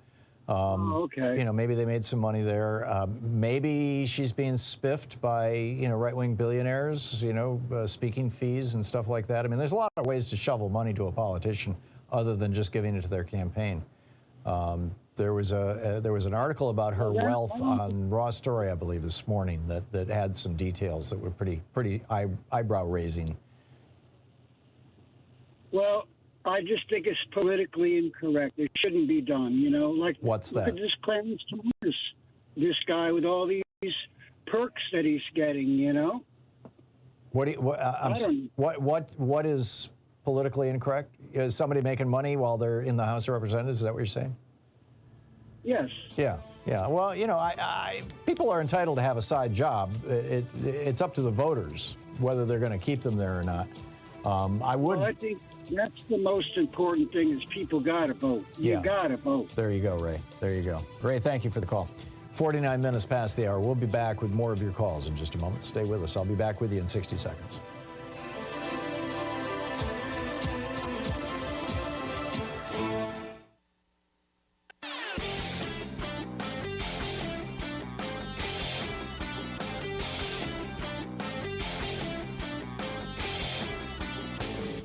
Hey, thanks so much for sharing our program and for reaching out to our stations and sponsors and letting them know that you're listening. It really means a lot to us. So back in 1933, when Franklin Roosevelt became president, we were in the depths of the Great Depression. He raised the top income tax rate on billionaires from 25% to 90%. The ultra-rich were screaming, and here's what he had to say. A number of my friends who belong in the very high upper bracket have suggested to me on several occasions of late that if I am re-elected president, they will have to move to some other nation because of high taxes here. Now, I will miss them very much. He just took it right to them, right? Now, what came out of that was the world's largest and fastest growing and first major middle class. We can do this again. We just have to raise taxes on rich people. It's pretty straightforward. There's a whole article about it over at HartmannReport.com. Check it out.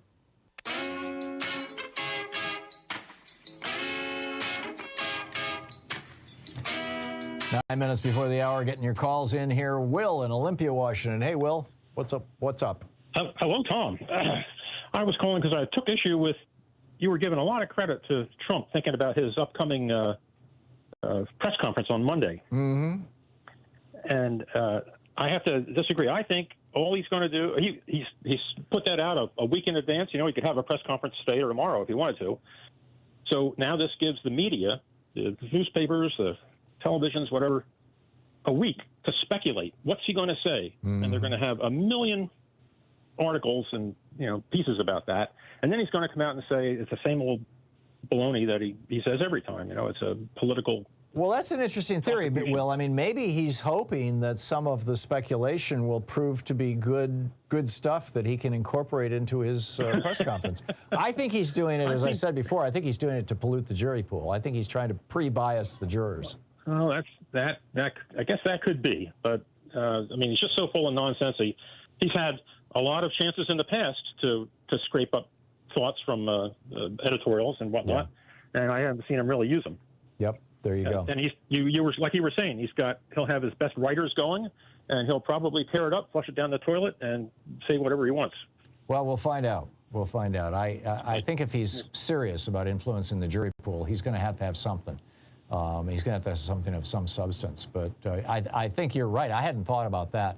By giving himself a week, basically the best legal minds in the GOP are going to pop up on Fox News over the next few days, offering their opinions about what he should be saying, and he probably should be taking or will be taking their advice. Will, thank you. That was a great call. Thank you very much. MJ in Ankeny, Iowa. Hey, MJ, what's on your mind today? Hey, Tom, so good to hear you on TV all the time. Just love listening to you. Thank you. Listening to you on Free Speech TV on Sling. And I just wanted to mention something a little bit about, the gal from Thoronos who is spending time at Camp Fed, prison.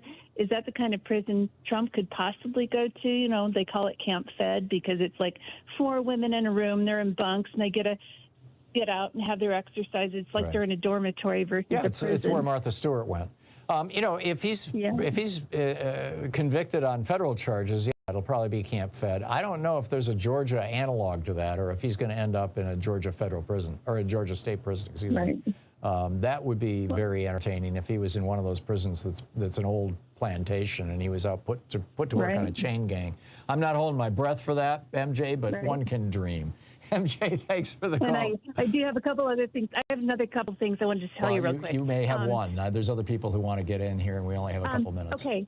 All right. The Trump indictment cocktail. It's a White Russian with a big hunk of orange peel on the top and garnished with gold leaf. I love it. I love it. Thank you, MJ. Tom in Mossy Head, Florida. Hey, Tom, what's on your mind? Hey, Tom, can you hear me okay? Yeah. How goes the beer and barbecue for your conservative friends? Yeah, I'm trying. I'm just short on finance. I got kind of a hypothetical question for you. I had a good friend of mine I grew up with was wrongly accused of, anyway, he's in prison. And he was talking earlier about security for Trump if he does go to jail. Probably, 60, 70, 80% of the inmates are black or Mexican, which they're not too fond of Trump. And he said that if Trump does end up in prison, they will overtake the guard security and put a whole new meaning to Trump humping. Yeah, I'm guessing that if he goes to prison, he will have a separate cell in a separate building, to prevent that kind of a possibility. But it's fun to speculate. But Tom, thank you. Thanks for that. It's a good one. Avery in Antioch, California. Hey, Avery, what's on your mind?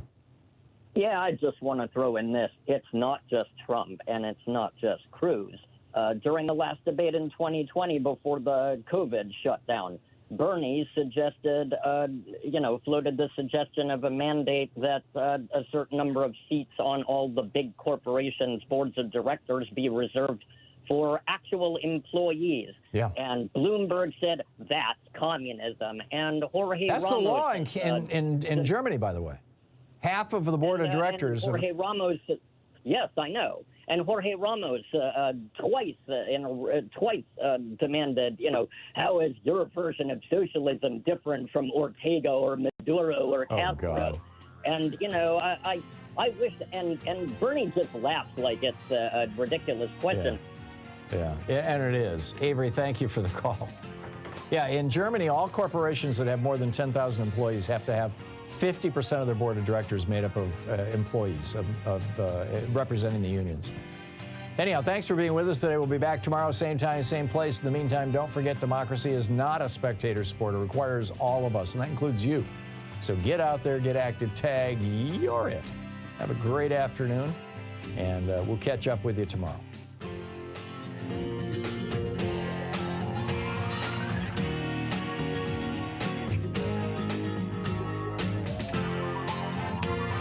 You've been listening to Thom Hartmann.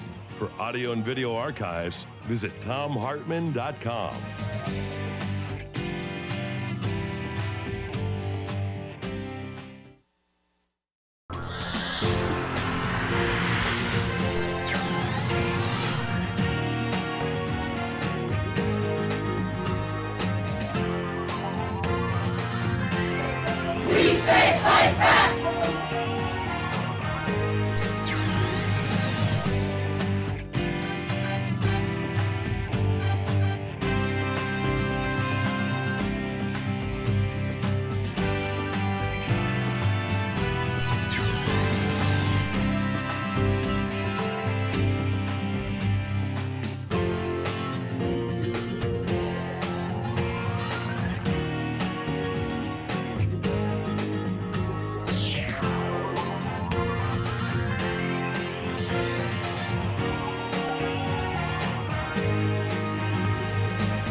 In addition to bringing you the Thom Hartmann Program here on Free Speech TV and Video Media Online, we also have a whole set of ways you can interact with us and tools you can use to spread the word about the importance of democracy and the threats to it in our republic.